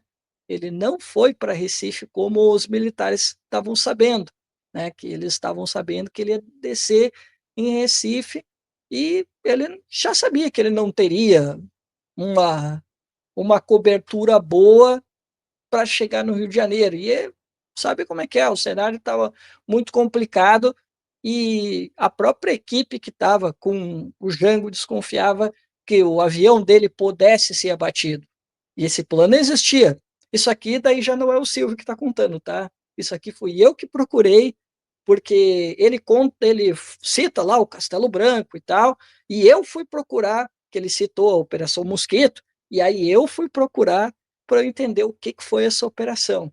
Mas assim, Cláudio, não era só não deixar ele assumir, não. Eles não queriam deixar o Jango retornar para o Brasil. Eles queriam abater a nave do Jango para simular um acidente, alguma coisa nesse sentido, para ele realmente não ter como voltar e fazer uma resistência, por exemplo, alguma coisa nesse sentido. E tudo isso está documentado um pouquinho na história e um pouquinho o Silvio Tendler nos oferece nesse lindo documentário. Ô, Cristiano, você falou de clube militar. Só antes, quero pedir desculpas ao nosso público, a compreensão, porque eu tô bocejando e eu quero deixar claro que eu tô com a garganta meio ruim desde o início da semana, então eu tô tomando antibiótico. Então, enfim, não deu para conter, mas aqui eu deixo consignado isso porque eu não quero que ninguém pense nada que possa vir desse bocejo aqui. Eu quero pedir a quem está acompanhando a gente ao vivo que participe pelo chat, pelo bate-papo, deixe sua mensagem, a sua opinião. Eu fiz questão de colocar o Bolsonaro e o Fux no título para pegar mesmo quem está aí procurando o Bolsonaro e o Fux, para a gente aí sim, a partir do vídeo de hoje, conhecer um brasileiro com B maior, né, com B maiúsculo. Porque é, o assunto de hoje é óbvio, né? O noticiário está aí falando do julgamento do Bolsonaro, falando do voto do Luiz Fux. E por que eu estou trazendo isso para o programa? Porque aqui hoje o programa está dedicado, e foi uma sugestão do Cristiano, e não foi uma sugestão hoje, foi uma sugestão que ele mandou no início da semana, de tratar de outro brasileiro, um brasileiro com B maiúsculo, um brasileiro que contribuiu demais para a nossa nacionalidade, para a ideia de nacionalidade brasileira, para a ideia de cultura brasileira, um sujeito que nos deixou no dia 5 de setembro e que, infelizmente, como disse o Cristiano, muita gente da geração mais nova sequer conheceu, né? E aí tá tendo a oportunidade agora, né? Tá aí o legado, tá aí o acervo, é isso que nos deixou o Silvio Tendler, deixou um vasto acervo daquilo que é a nossa cultura, né? Que eu entendo perfeitamente que a gente está aqui enaltecendo uma pessoa que foi extremamente pertinente em momentos muito críticos da nossa história, né? O que aconteceu em 64 foi muito crítico, a ditadura, posteriormente também a ideia de redemocratização, né? Que é inclusive o que se discute muito, né? Está em voga ou estaria em voga neste momento, né? Com a suposta reparação histórica aí a partir desse julgamento no STF. Só que o que eu quero deixar claro, e acompanhando o Cristiano, é que é isso, é o ponto de partida. Né? Eu acho que o trabalho do Silvio Tendler é o ponto de partida. É a partir daí que todos nós que desejamos mesmo o desenvolvimento do nosso país, que desejamos que a nacionalidade brasileira seja não só reconhecida lá fora, mas principalmente aqui dentro, a gente pensa que é a partir do trabalho do Silvio Tendler que a gente vai começar a compreender melhor os grandes brasileiros, porque a nossa história é extremamente rica e às vezes as pessoas falam isso, né, como se fosse algo óbvio, mas não, é necessário falar, porque eu trabalho com educação, o Cristiano trabalha com educação, e o que nós menos vemos assim no dia a dia são os jovens, as crianças aprendendo e conhecendo a nossa própria história, né? Então, e eu acho ainda mais grave o que eu tenho visto nos dias de hoje, porque sequer estou conhecendo a história do mundo. Então eu fico muito mais preocupado. Eu ainda, no tempo que eu fiz colegial e tal, a gente ainda tinha ali na grade curricular, ainda tem hoje, né? Claro que tem. Só que ainda se tinha os conhecimentos básicos, né? Sobre a Primeira Guerra, Segunda Guerra Mundial, enfim, grandes eventos do século XX. Havia, havia a preocupação mínima de se conhecer o básico do básico sobre o mundo. Hoje, Uhum. nem isso, né? Nem isso se tem mais, né? Saber quando é que começou a Primeira Guerra, terminou a Primeira Guerra, começou, enfim, nem isso. E aí, isso aumenta o grau, o abismo, quando a gente chega na história brasileira, porque aí a gente fala de Oswaldo Cruz, poucas pessoas, é impressionante assim, o desconhecimento, né? Fiocruz as pessoas conhecem, mas Oswaldo Cruz não. Aí, quando a gente fala de Milton Santos, também não. Então, o trabalho do Tendler é o ponto de partida para a gente, primeiro, reconhecer os brasileiros que fizeram muito pelo nosso país, brasileiros que de fato tinham algo muito próprio de cada um deles, se projetar e projetar consigo o Brasil, a ideia de projetar o Brasil, né? Pega Santos Dumont, que já é mais conhecido, todo mundo já tem uma ideia. É isso, é esse o Brasil, né? O Brasil que quer se projetar, o Brasil que quer mostrar que não só sabe fazer, como muitas vezes quis fazer ou tinha intenção de fazer antes, muito antes dos outros, né? Com Então, certeza, Cláudio.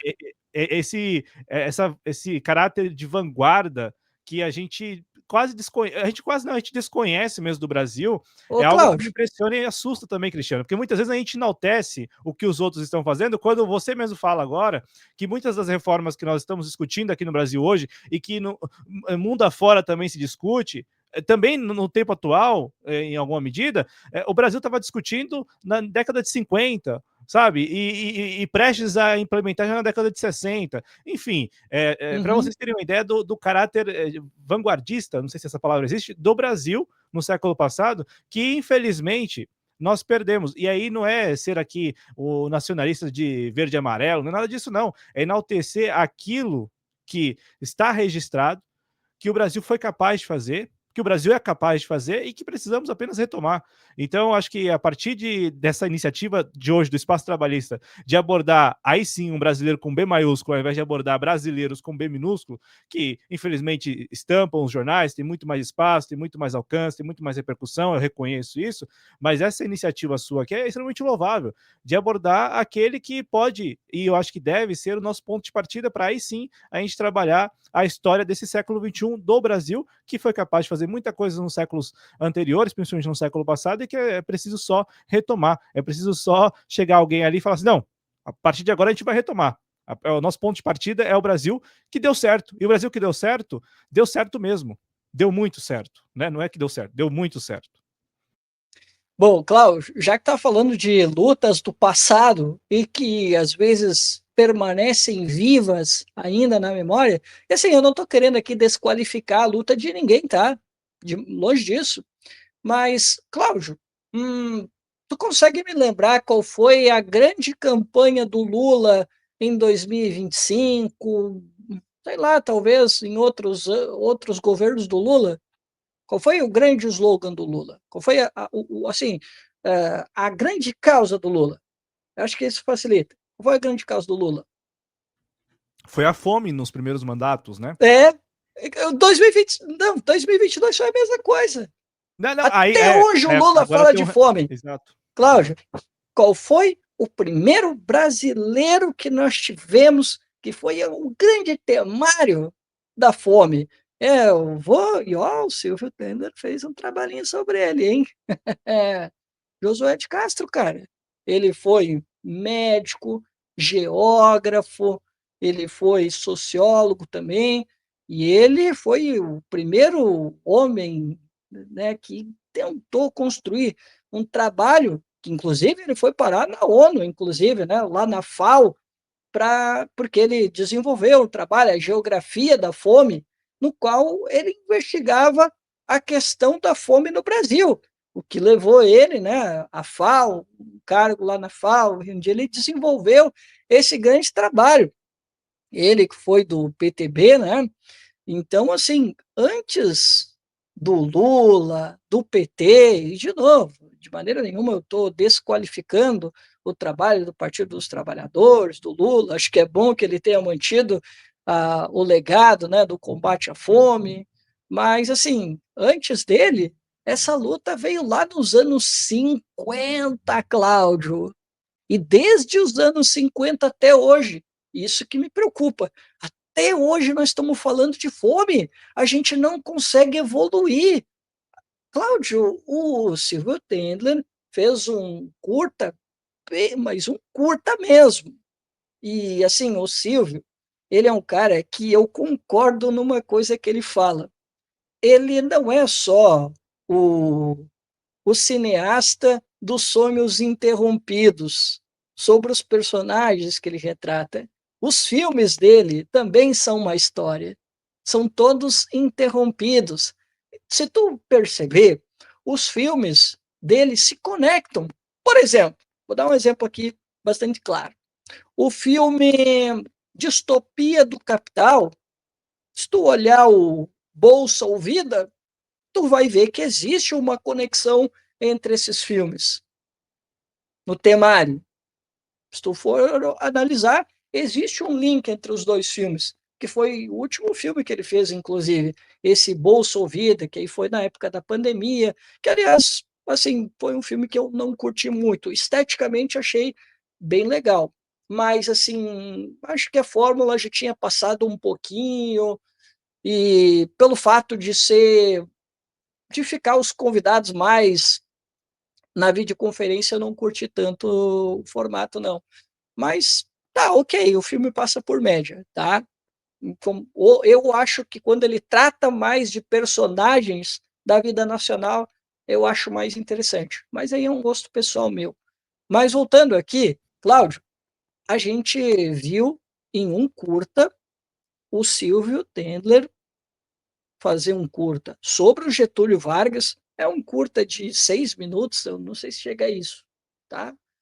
Que ele botou lá na Caliban, né, que é a produtora que ele fundou, e no Distopia do Capital, ele também, por isso eu digo que ele é um cara que ele vai emendando, né?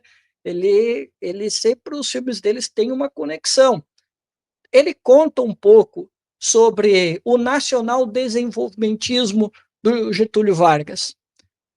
E, Cláudio, se parar para pensar, hoje nós temos um governo falando sobre nova indústria, que a gente fala aqui que não avançou rigorosamente nada, e se nós olharmos na história nacional, a gente não conseguiu superar ainda a substituição de importações, que era uma política do século XX, que a gente viu países como a Coreia do Sul e a China, que vieram estudar o modelo do Hal Parrish e tantos outros estruturalistas latino-americanos, eles conseguiram, a partir deles e de muitas das experiências brasileiras, eles conseguiram criar um modelo de desenvolvimento e superaram a barreira da renda média,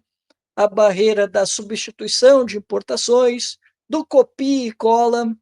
Hoje nós estamos vendo China, Coreia do Sul, Indonésia, Vietnã e tantos outros países superando a substituição de importações, o copia e cola, estão passando para outra fase.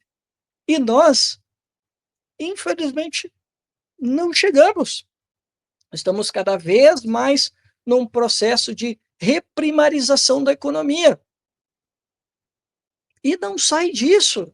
Há pouco tempo a gente estava falando aqui, em alguns programas, Cláudia, sobre a política de data centers.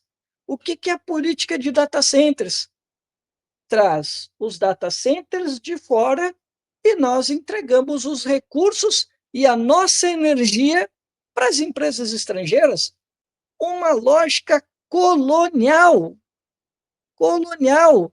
Nada diferente daquilo que praticava empresas como a Hannah Manning, aquela empresa que eu te falei, né, que acabou financiando uma série de políticos brasileiros, que inclusive o Jango foi lá e meteu a canetada e acabou com essa brincadeira. Sabia dessa? Ele foi lá e, ó, quando assumiu, ó, cortou a Hannah Manning, disse, ó, não, ó, acabou essa brincadeira para vocês e vamos deixar as nossas empresas trabalharem aqui com os nossos minérios. Acabou a brincadeira, cara. Inclusive, ele se incomodou. Ele teve que ir lá para. Porque tanto ele quanto o Brizola, né? Nacionalizou uma empresa que era uma subsidiária da ITT, assim como a Hannah Manning também tinha subsidiárias no Brasil, e ele teve que explicar na ONU isso aí. Tem até o discurso, se quiser, tu pode buscar aí, Cláudio. Eu esqueci de te mandar, desculpa. Esqueci de te mandar, tem o discurso dele na ONU explicando essa questão das nacionalizações. Que ele foi aos Estados Unidos, ele se reuniu com o presidente Não lembro quem era o presidente na época, agora. Aquele que tomou o tiro, esqueci o nome do cara. O Kennedy? Kennedy, isso. Ele se reuniu com Kennedy, ele foi à ONU e ele foi lá e tancou, cara. Ele disse: não, olha, eu fui lá, eu estou fazendo essas nacionalizações, porque é o seguinte, eu estou vendo que as empresas estrangeiras, elas estão chegando no meu país, elas estão lucrando e não está ficando nada para o povo brasileiro. Eu não sou contra as empresas lucrarem, só que assim, eu não posso deixar essas empresas lucrarem livremente enquanto que o meu povo passa fome ou tem problemas sociais. Eu não posso deixar que isso aconteça. Esse discurso tá aí no YouTube do Jango, 1962. É esse discurso dele na ONU, no qual ele fala sobre a questão das nacionalizações. Eu acabei esquecendo de te enviar, desculpa, cara, mas é foda. Ele vai lá, ele não tergiversa, ele não tem discurso acovardado, não. Ele simplesmente ele vai lá e fala o que tem que falar. Ele disse: não, ó, eu estou fazendo mesmo, vai continuar, porque eu não posso deixar que vocês continuem lucrando enquanto o meu povo passa fome, eu tenho outros problemas. E quando a gente repara, você foi muito feliz, né? Eu só, pra você ver, né? Eu fui lembrar dos primeiros mandatos do Lula, mas não. A principal pauta no último mês foi exatamente o dado de que o Brasil estaria de fora de novo do mapa da Sim, fome. Então, é um remake aí, um repeteco, que, como disse o Cristiano, né, é um assunto que já atravessou o século XX e ainda estamos em um quarto já do século XXI, né, de e 25 estamos anos, falando de fome ainda. e estamos falando de O fome ainda. negócio não vai para frente. E também quando você traz o exemplo dos países asiáticos, né, que vieram beber dessa fonte, muitas vezes a gente tem a ideia de que os europeus vieram à América Latina, ou às Américas, principalmente a América Latina, e se apropriaram de tudo, né? Daquilo que são os nossos recursos naturais, enfim, né? Fizeram a devassa, fora a quantidade de mortes, né? Nos processos todos, até as respectivas independências de cada um desses países. Só que a gente se esquece que no século passado, não tão distante, ou seja, a gente não está falando de 200 anos, estamos falando já aí de 50 anos, 70 anos, os asiáticos vieram também para essa mesma região e falaram: peraí, olha, aqui tem algo muito bom para a gente tentar aplicar lá no Oriente. Então, claro, não estou aqui comparando, né? Mas é,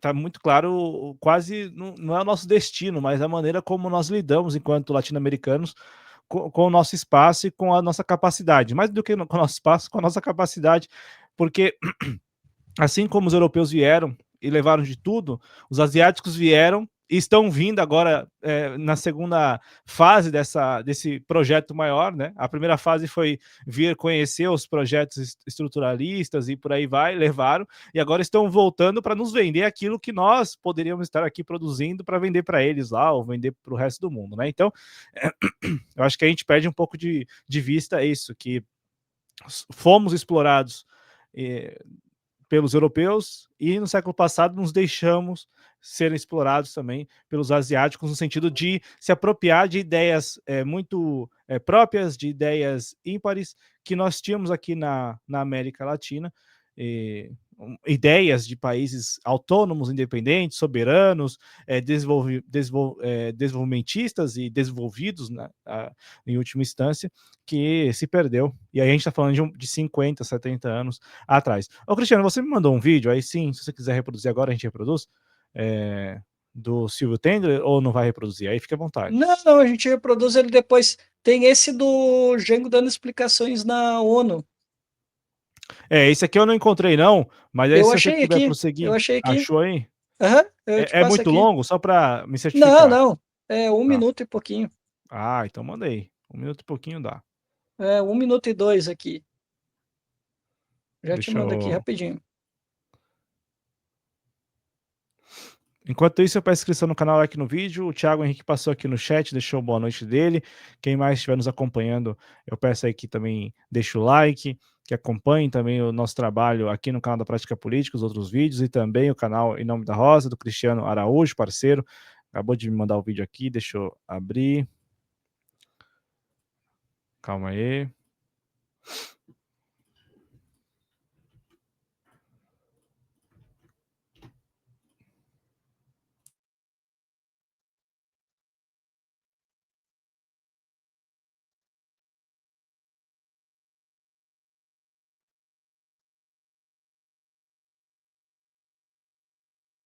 A necessidade que nós sentimos de colocar em pauta a desapropriação das companhias dentro de fórmulas de entendimento foi exatamente pelas dificuldades que elas estavam criando no momento no meu país. Poderemos estimular o investimento de capital estrangeiro se dermos a esse mesmo capital uma compensação justa. Quando eu falo justa, é exatamente para expressar o pensamento do país de justiça. Ela não pode obter também lucros excessivos, lucros que a enriqueça muito depressa em detrimento do interesse nacional ou à custa do empobrecimento do país. Por isso desejamos encontrar um termo justo em que elas tenham uma remuneração justa, razoável pelo seu capital, que possam obter lucros, mas que, se dedicando a atividades de interesse nacional, esses lucros possam também trazer benefícios ao país. Ô Cristiano, só, eu sei que não é nem assunto, mas vou já aproveitar que ele falou das empresas estrangeiras. A gente teve recentemente, a gente está tendo várias PPPs e tal, né? E recentemente o leilão do primeiro túnel submerso da América Latina, que vai ser o túnel que vai ligar agora já a Santos e tal. E aí o projeto ele vai custar mais de 6 bilhões de reais, sendo que desses mais de 6 bilhões de reais, 5 bilhões de reais serão garantidos aí pelo governo federal e pelo governo estadual aqui de São Paulo, por meio de financiamento mesmo, né, linha de crédito e tal. A empresa, o consórcio que venceu, é um consórcio de uma empresa portuguesa com uma empresa chinesa, né? Que dá pra gente falar que são chineses por meio dos portugueses, né? Não o contrário. Aí os caras vencem e aí eles deram um desconto de 0,5% na contraprestação que o Estado, não só o Estado de São Paulo, mas o Estado, o governo federal e o governo estadual vão ter que arcar, né, todos os anos para essa empresa. Essa empresa vai receber ali um valor por ano. O mais absurdo dessa história é que, como eu falei, dos mais de 6 bilhões, 5 bilhões já são dinheiro público. A empresa, o consórcio vai ter que entrar com a diferença, que é pouco mais de 1 bilhão de reais. E vai receber anualmente, por 30 anos, quase 500 milhões de reais. Ou seja, fazendo a conta aqui por baixo, nós estamos falando de 15 bilhões de reais em 30 anos, para uma empresa, para um consórcio que vai investir 1 bilhão, ou pouco mais de 1 bilhão de reais do seu dinheiro, que vai pegar emprestado na iniciativa privada com outros bancos. E ainda vai poder cobrar pedágio, vai poder explorar comercialmente, né, com a publicidade. Então eu estou trazendo esse exemplo porque depois desse discurso do Jango, de tentar encontrar um equilíbrio e falar, não, ó, peraí, você pode vir, a gente vai ajudar, de fato, como ele falou ali, né, tem que ter uma contrapartida para a sociedade, o túnel vai ser muito importante, vai diminuir o deslocamento de quem faz o deslocamento entre as duas cidades aqui do litoral do sul de São Paulo. Só que nesses moldes de falar em 15 bilhões de reais em 30 anos de dinheiro público para a empresa que vai poder cobrar e vai cobrar pedágio de quem vai transitar de um lado para o outro dessas cidades, construindo um túnel que, se a gente colocar aqui na conta por alto, a gente está falando aí de 90% sendo bancada essa obra com dinheiro público já. Então, enfim, isso foi agora há pouco, foi uma semana atrás, com batida de martelo na BV, né, na B3, na Bolsa de Valores e tal. Então, depois desse discurso do Jango, só me veio a cabeça isso, fala, pô, tá vendo? Aconteceu agora, uma semana atrás. Que lógica que é essa? Já que a lógica lá na década de 60, a lógica era tentar encontrar um ponto de equilíbrio e falar, não, peraí, pode até ir lá, mas vamos tentar encontrar um ponto de equilíbrio dos lucros. Que mundo que a gente está vivendo, então, em que a gente permite esse tipo de coisa que eu acabei de descrever aqui com tanta naturalidade, aceitando de bom tom e ainda fazendo honras de que, nossa, olha, é um feito. Cláudio, é um mundo que aceitou, depois da queda do Muro de Berlim, que aceitou ser gerente do neoliberalismo. Infelizmente, foi isso que virou a dita esquerda. Por isso que, assim, cara, hoje eu tenho até uma certa vergonha de me dizer de esquerda. Eu já digo assim, cara, me chama de nacionalista, quer me chamar de independentista, aceito. Mas, cara, pelo amor de Deus, não me chama de esquerda, que eu não quero ser confundido com petista, não quero ser confundido com PDT, não quero ser confundido com o PSOL, com essa turma aí, porque são todos cúmplices do mesmo projeto que um dia condenaram. Cara, eu não vou citar nomes aqui, mas ontem eu estava vendo uma transmissão de alguém aí, não vou citar nomes, mas o cara estava relativizando o PPP.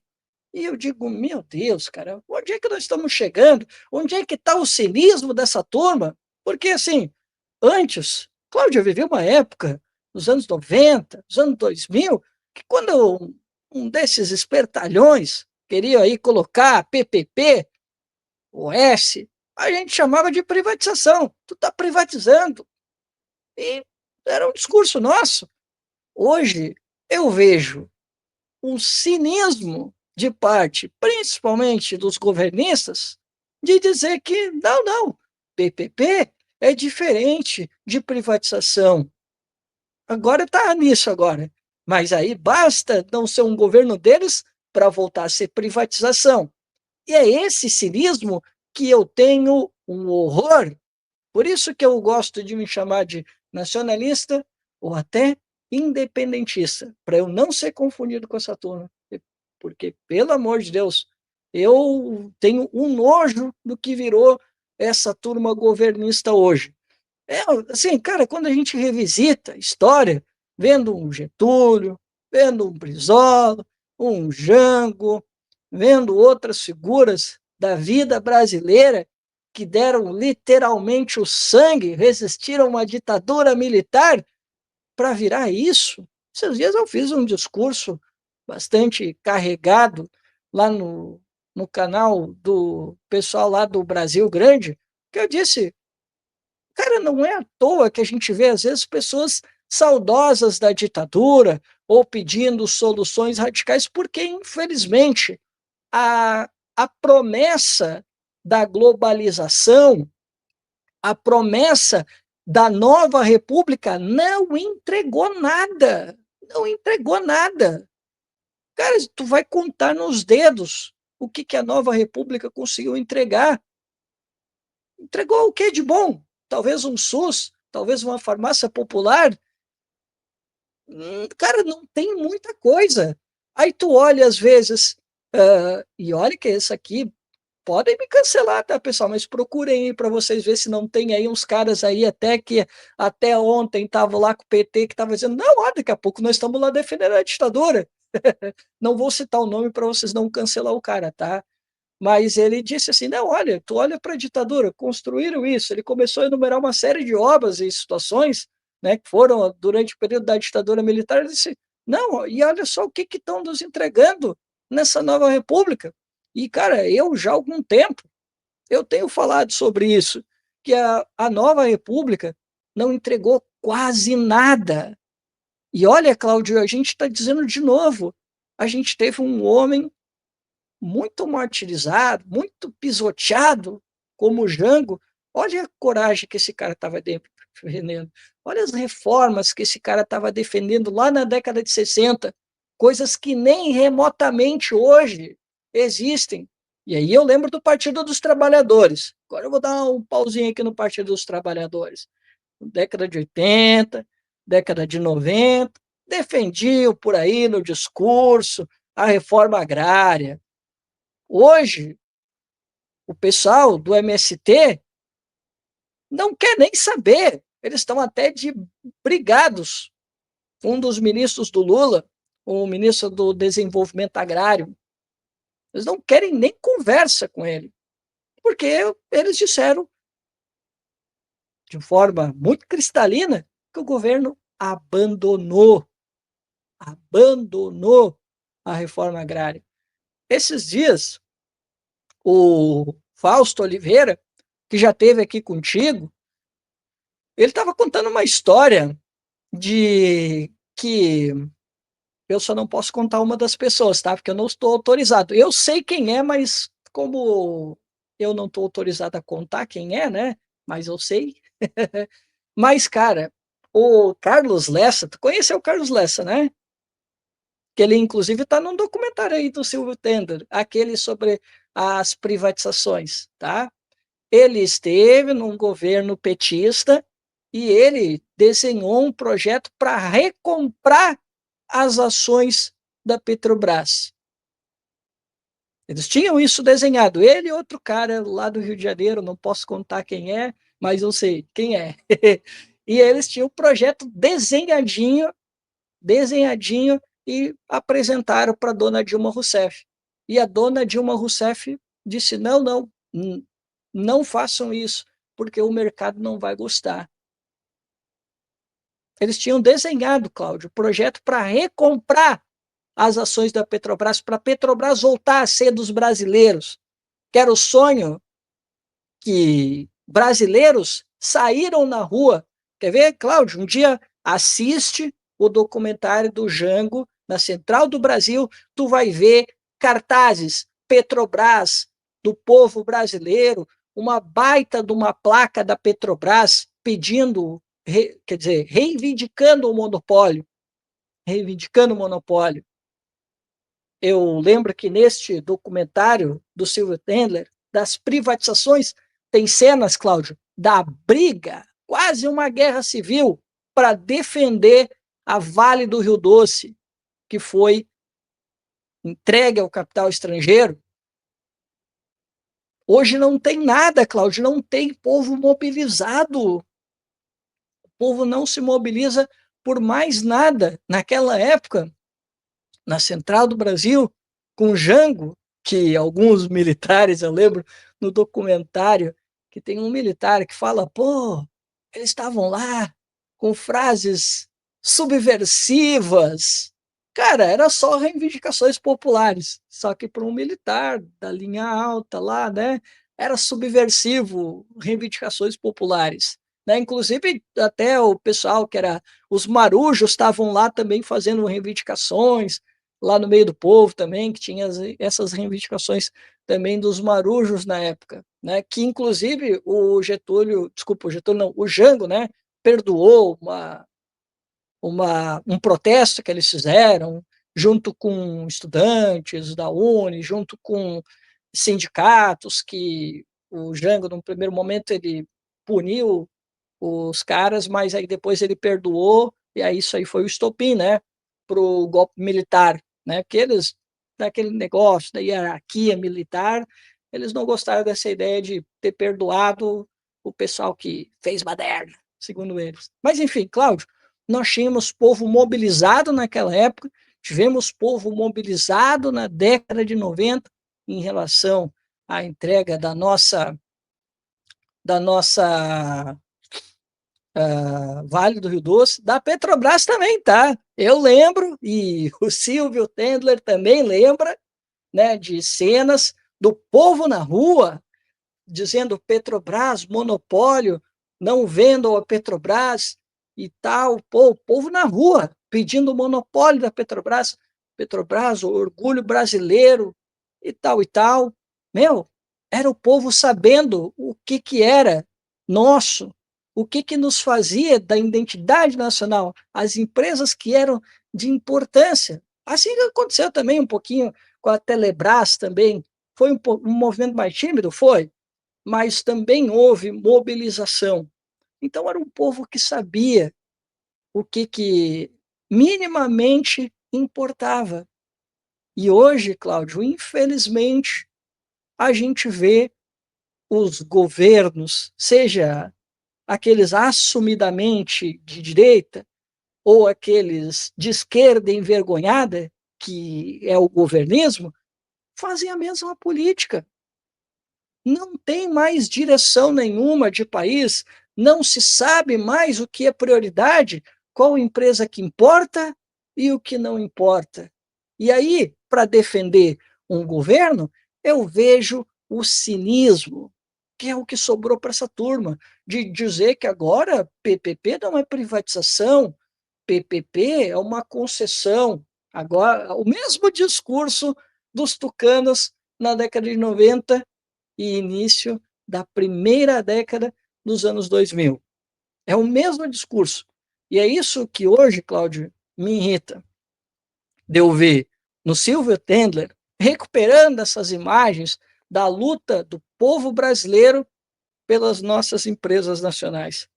E para eu concluir aqui, Cláudio, eu quero falar de um crime, que nem eu sabia disso, nem eu sabia disso. E olha que eu já tinha visto o documentário, mas eu não lembrava desse detalhe.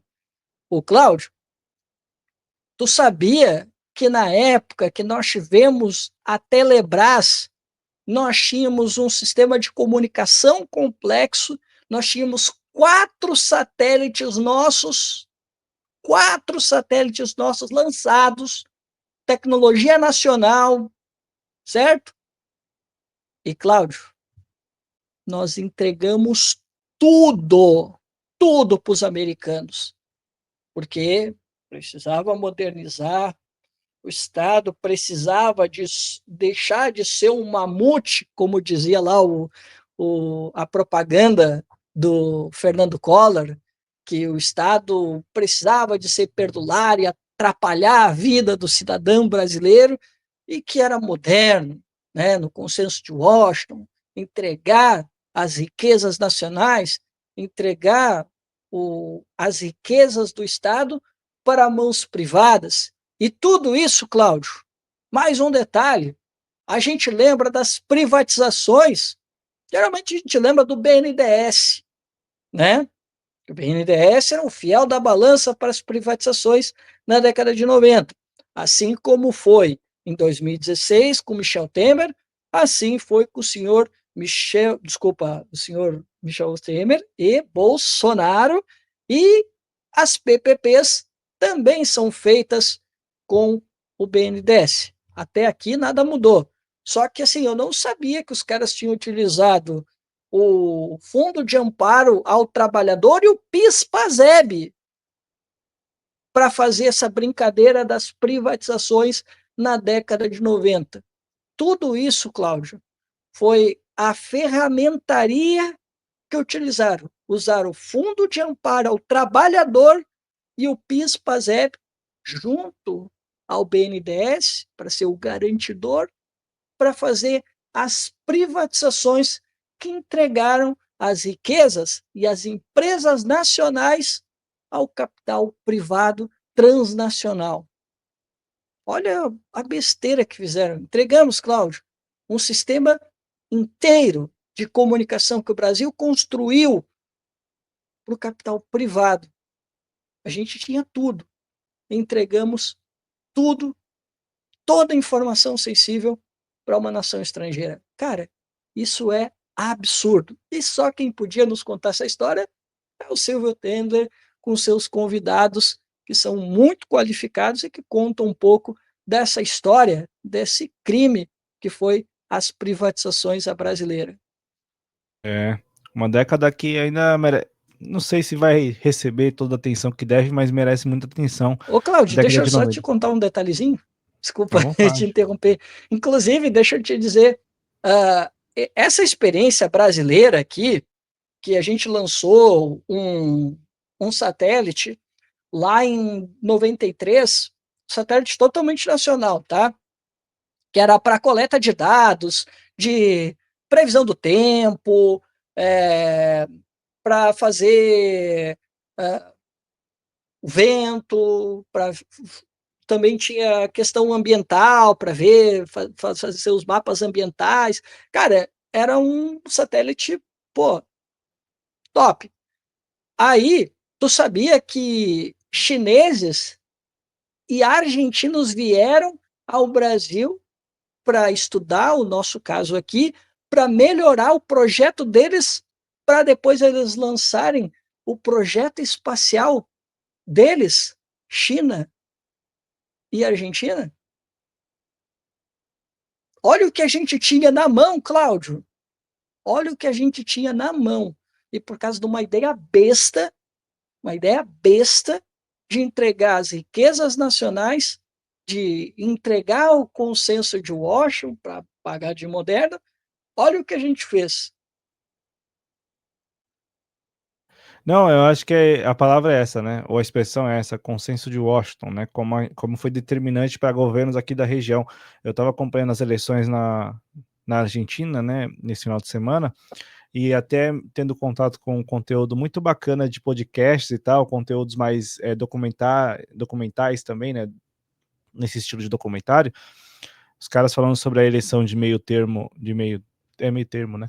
Lá em 1991, isso, 91, ali com o Carlos Menem e tal, e aí o cara faz um catado histórico daquele ano, daqueles anos ali no vídeo, e é a mesma lógica, né? Se a gente teve aqui Fernando Collor, lá eles tiveram o Carlos Menem e depois, mais adiante, o Fernando de la Rua, que naquele momento estava ali despontando ainda como um conselheiro provincial, para depois, aí sim, né, chegar à presidência da República da Argentina. Então, tipo assim, não foi só a gente que passou por aquilo.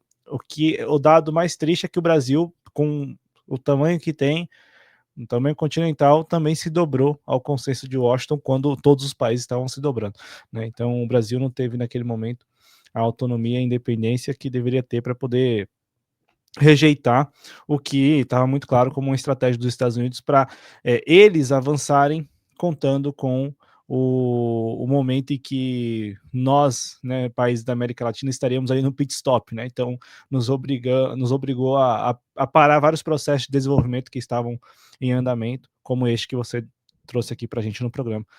Cristiano, da minha parte, agradeço muito. Tem algo? Fica à vontade. Se tiver, fica à vontade.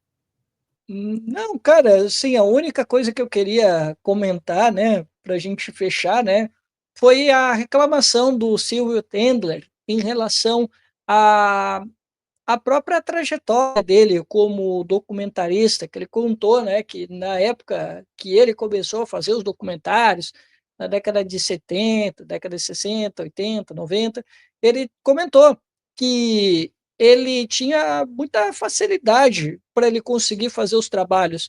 Muitas vezes ele só conseguia uma autorização com a família, né, para ele poder fazer o documentário e tal, né, eles ficarem cientes de que ele está produzindo conteúdo, né, para ele entender também o contexto familiar. Ele disse que ele teve o contato com a família do Jango, ele foi conversar com a família do JK, né, ele foi conversar com todas as pessoas com as quais ele produziu.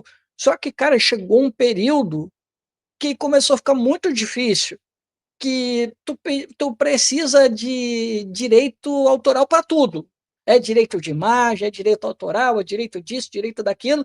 E ele disse que, assim, começou a ficar muito difícil de produzir documentários para na era mais moderna, quando começou a vir essa questão dos direitos autorais, porque começou a ter direito de tudo quanto é lado, e aí ele disse, não, olha, a gente tem que começar a fazer uma discussão a respeito disso, porque senão vai ficar inviável construir um documentário, porque aí tu tem que direito de voz, é o direito por ter colocado a música, é o direito da imagem, é direito autoral, é direito disso, é direito daquilo, tem que ter autorização de cada uma das pessoas que apareceram no documentário. Então, assim, vai para um ponto que fica praticamente inviável fazer o documentário.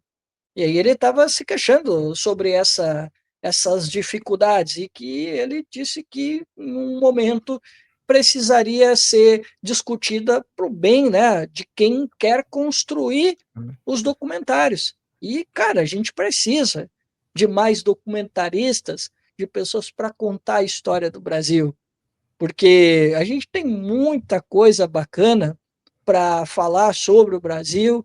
O Silvio Tendler, infelizmente, né, não é um imortal, né? Ele não pôde, por exemplo, fazer a obra do Darcy Ribeiro, que precisava. Eu não assistia dele, do Brizola, eu até tinha procurado se ele tinha lançado ou não, né?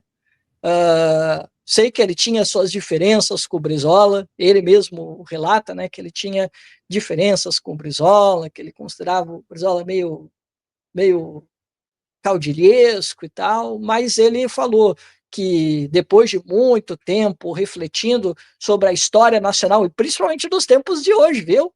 Olhando para os tempos de hoje, ele disse que o Brizola seria um cara muito necessário, e por isso que ele fez um esforço gigantesco para lançar a obra dele, né? Mas, cara, vamos esperar aí, daqui a pouco, quando vai ver aí o Marcos Palmeira, reúne aí uma turma boa aí, daqui a pouco ele lança aí o filme do Darcizão, que, cara, merece mesmo um uma grandiosa obra por tudo que ele representa. E, cara, é aquilo, né? A gente sabe que é muito difícil de surgir um brasileiro, um B maiúsculo, como tu bem colocou, como o Silvio Tender. Mas, cara, mas que surjam outras pessoas que vão construir documentários que contem a história do Brasil, que elevem a autoestima desse povo que merece demais. Claro que vai ser uma outra estética, vai ter que ser, não tem como criar o que o Silvio criou, até porque a estética do Silvio, ela comunica uma geração que é a minha, é a geração tua, talvez. A geração de hoje a estética dele não pega. Talvez, sei lá, eu sei que ele não é um documentarista, tá? Mas aquele rapazinho, como é que é? O Castanhari, por exemplo, tá? Uma estética como a dele, de documentário dele, que eu vi um documentário dele da Coreia, já pega mais uma gurizada mais nova, só que ele não é um documentarista, mas talvez explorar uma estética como o Castanhari fez, com alguém profissional, é necessário. Porque, cara, a estética comunica muito. E o Brasil precisa de uma nova estética e precisa de novas histórias e sempre revisitar o que nós fomos, para a gente nunca esquecer o que é ser brasileiro. E no documentário, por mais que ele fale sobre bolsa ou vida, é nesse documentário, para quem quiser, vão lá, assistam, Bolsa ou Vida. É nesse documentário que o Silvio Tendler fala um pouco mais sobre a identidade brasileira, sobre o que é ser brasileiro. Então, eu faço sempre o convite, pessoal, quem puder, assista Silvio Tendler. Está lá, canal da Caliban, para vocês acompanharem e desfrutarem da obra desse grande brasileiro que mereceu um programa muito especial da nossa parte para a gente relembrar a sua vida, a sua obra e o que ele deixou de legado para nós. Agradeço muito ao Cristiano sempre pela paciência, pela parceria e pela sugestão. Como eu disse na abertura e reforço agora, uma sugestão muito pertinente nos dias em que o noticiário está voltado a alguns brasileiros, né? Eu acho que fizemos aqui um programa, principalmente da sua parte, trazendo muito da história, do trabalho, da trajetória e também dos eventos narrados e retratados nos documentários e filmes do Silvio Tendler, eventos estes que são eventos da nossa história, né? São eventos da história brasileira, eventos como eles ocorreram e que, como disse o Cristiano, é sempre bom repassá-los. Eu quero só registrar aqui a participação, além do Thiago Henrique, também do Júlio Porto. O Júlio Porto até fez um comentário pertinente sobre os dias de hoje, sobre essa ideia do audiovisual, né? Ele fala que a nossa memória é pouco a pouco capturada pelas produções da Globo, mascaram o presente e se apropriam do passado. E o lema da Globo hoje é: o futuro já começou, né? Então, se a gente puder acrescentar aí, é o passado apropriado, o mascaramento do presente e o futuro, que é o futuro da própria Globo, é o futuro que ela mesma já está introduzindo, implementando, tentando desenhar, né? E é como disse o Cristiano, precisamos de mais de documentaristas, precisamos de mais de alguém que possa dar continuidade a esse trabalho tão necessário de contar a nossa história, sobretudo quando a gente pensa no vácuo, no abismo que existe de desconhecimento sobre os personagens e sobre os eventos que marcaram a história brasileira nos últimos séculos, se a gente pegar no último século, até mesmo nas últimas décadas, né? Então agradeço muito a Cristiano sempre pela parceria, pela paciência, muito obrigado, viu, Cristiano? Eu que agradeço e agradeço o pessoal que ficou com a gente. Eu espero que eu não tenha fracassado tanto na missão aqui, porque assim, é um personagem grande, né, pessoal? E personagem grande sempre dá trabalho para a gente contar a história, da gente conseguir montar mais ou menos um roteiro na cabeça para a gente conversar sobre personagens que são de grande quilate da vida nacional. Agradeço muito ao Cristiano, agradeço a todos e todas que participaram ao vivo, reforçando que o Espaço Trabalhista é uma parceria aqui do nosso canal, do canal da Prática Política, com o canal Em Nome da Rosa do Cristiano Araújo. O arroba está na descrição deste vídeo aqui no canal da Prática Política, você encontra o arroba, já vai direto para lá. Também, se você puder financiar o nosso trabalho, tem a chave Pix, o clube de membros e também o Apoia-se, que são as maneiras de financiar o trabalho jornalístico que é feito aqui no canal da Prática Política. E lá no Spotify você encontra não só a versão em áudio, mas agora você encontra inclusive a versão em vídeo do nosso trabalho. Então, lá no Spotify, você que curte podcast, vai encontrar todo o conteúdo do canal de graça para escutar quando e onde quiser, mas não só escutar. Agora, o Spotify disponibilizou os vídeos na plataforma, né? Então, eu quero deixar isso claro aqui, porque agora a gente vai poder também mostrar para quem está nos acompanhando no Spotify as artes que nós criamos, as ilustrações, os vídeos que nós reproduzimos, enfim, conteúdo completo também no Spotify. Procure da Prática Política lá, vai encontrar nosso conteúdo de graça, viu? No mais, muito obrigado, muita saúde. Até a próxima, gente. Valeu. Tchau, tchau.